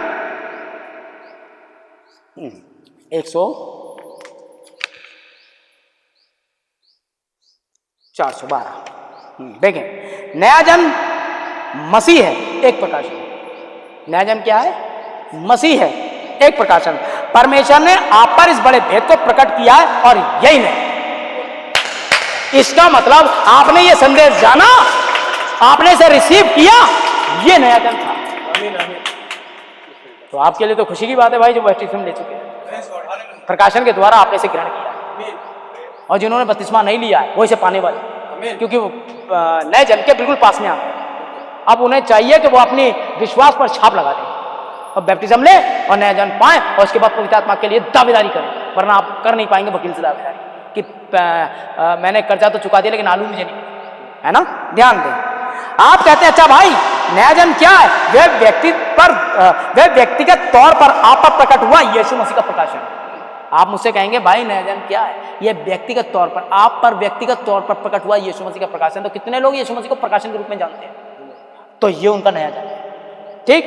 पवित्र आत्मा का बपतिस्मा और नया जन्म तो अलग अलग था, एक तो जन्म है और एक बपतिस्मा, ठीक। एक तो आपके पास अनंत जीवन लेकर आता है और दूसरा आपके पास सामर्थ्य लेकर, ठीक है ना। नया जन्म आपके पास अनंत जीवन लाता है, लेकिन पवित्र आत्मा आपके ऊपर सामर्थ, तब तुम सामर्थ पाओगे। सामर्थ्य लेकर आता है किस चीज के लिए? हर एक गलत अनुवाद से लड़ने के लिए, और ये अनंत जीवन को काम में लाने के लिए सामर्थ प्रदान करता है। समझे? नया जीवन जैसा लोग बातें करते हैं कि पवित्र आत्मा का बपतिस्मा ही नया जन्म है, वह गलत है। पवित्र आत्मा का बपतिस्मा तो नए जन्म से अलग है, याद रखिएगा इसे, ठीक है भाई बहनों। अच्छा, पर ये आता कैसे है? देखें 415, अब ये आता कैसे है, ये इस पर आप ध्यान दें। झूठे शिक्षक तो झूठे जन्म लेकर आएंगे।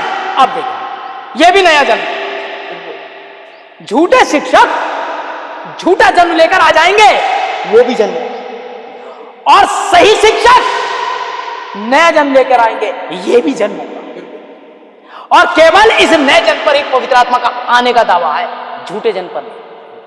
झूठा जन्म अभिनय है, ठीक है ना। जो अभिनय अभी तक प्रचार हो रहा था, मसीहत की नकल करना झूठा जन्म। झूठे शिक्षक तो झूठे जन्म ही लेकर आएंगे, वे यही करेंगे, तुम दे देखते हो, ये झूठा है। और जो ये दे कहता है दे आत्मा प्राण, दोनों एक लाइन में लाइए, वे सच्चा है। सच्चे नबी तो वचन लेकर आएंगे, वचन से होने वाला जन्म मसीह लाएंगे। झूठे नबी तो झूठा जन्म लाएंगे, कलीसियाओं में होने वाला जन्म, मत सिद्धांतों में होने वाला जन्म, नामधारी कलीसिया में होने वाला जन्म लाएंगे। झूठे तो काफी हद तक भक्ति का भेष धरेंगे। अब आप पहचान लीजिए, झूठे तो काफी हद तक भक्ति का भेष धरेंगे। भक्ति का भेष धरने जैसी कोई बात ही नहीं है, तो अभी नहीं। मसीह तो भक्ति का भेष क्यों धरेगा? मैं रॉबिन्सन बनने की चेष्टा क्यों करूं? मैं हूं, मैं उसका बनने का अभिनय कैसे कर सकता हूं जबकि मैं ही हूं? भाई विनोद बनने की कोशिश कैसे करेंगे? या भाई विशाल कैसे बन पाएंगे? वे हैं तो झूठे भक्ति का भेष धरेंगे, और जो भक्ति ही सहित है उन्हें भक्ति का भेष धरने की जरूरत है ही नहीं। वे प्रकाशन के द्वारा प्रकट में जानते हैं मसीह प्रकाशन है उनके। आमीन। देखें, कान लगाओ, अब मैं यहां पर कोई बात कह रहा हूं, मैं चाहता हूं कि आप इसे सुने। वो झूठ, उस किस्म की झूठी अवधारणा, क्या आप जानते हैं कि झूठी अवधारणा क्या होती है? लाखों लाख लोगों की झूठे जन्म की ओर अगुवाई करती है। लाखों लाख लोगों की झूठे जन्म की ओर, झूठे संदेश की ओर, झूठी भावुकता की ओर, झूठे चिल्ले चिल्लाने की ओर, झूठे संदेश की ओर अगुवाई करती है, झूठे संदेश वाहकों के द्वारा। तो झूठी फाइव फॉल मिनिस्ट्री झूठा मैसेज लाएगी, और सच्ची फाइव फॉल मिनिस्ट्री दस ऑफ द लॉर्ड वचन लेकर आएगी, जो कहा गया उसे सामर्थ्य में लाएगी। और अगर सामर्थ्य में नहीं ला रही है, बातें ही बातें कर रही है, तो बकवास है। आमीन। आत्मा में धर्मी ठहरने के बारे में बताया था आपको। यदि आप आत्मा में धर्मी नहीं ठहरे तो आपकी आत्मा आपके शरीर को कंट्रोल नहीं कर पाएगी। आमीन। तब आप जो मारते कूदते हैं घूसे, वो पवित्र आत्मा के द्वारा ही मार पाएंगे अपने शरीर को, और इसे कंट्रोल। और आपका शरीर कंट्रोल नहीं हो रहा है तो आप ये कहेंगे आप तो दे देखते हो। मैं इसमें ये वाला कोड था, आप तो दे देखते हो, मैंने इसे छोड़ दिया फिर किसी दिन के लिए। खुदा आपको आशीष दे।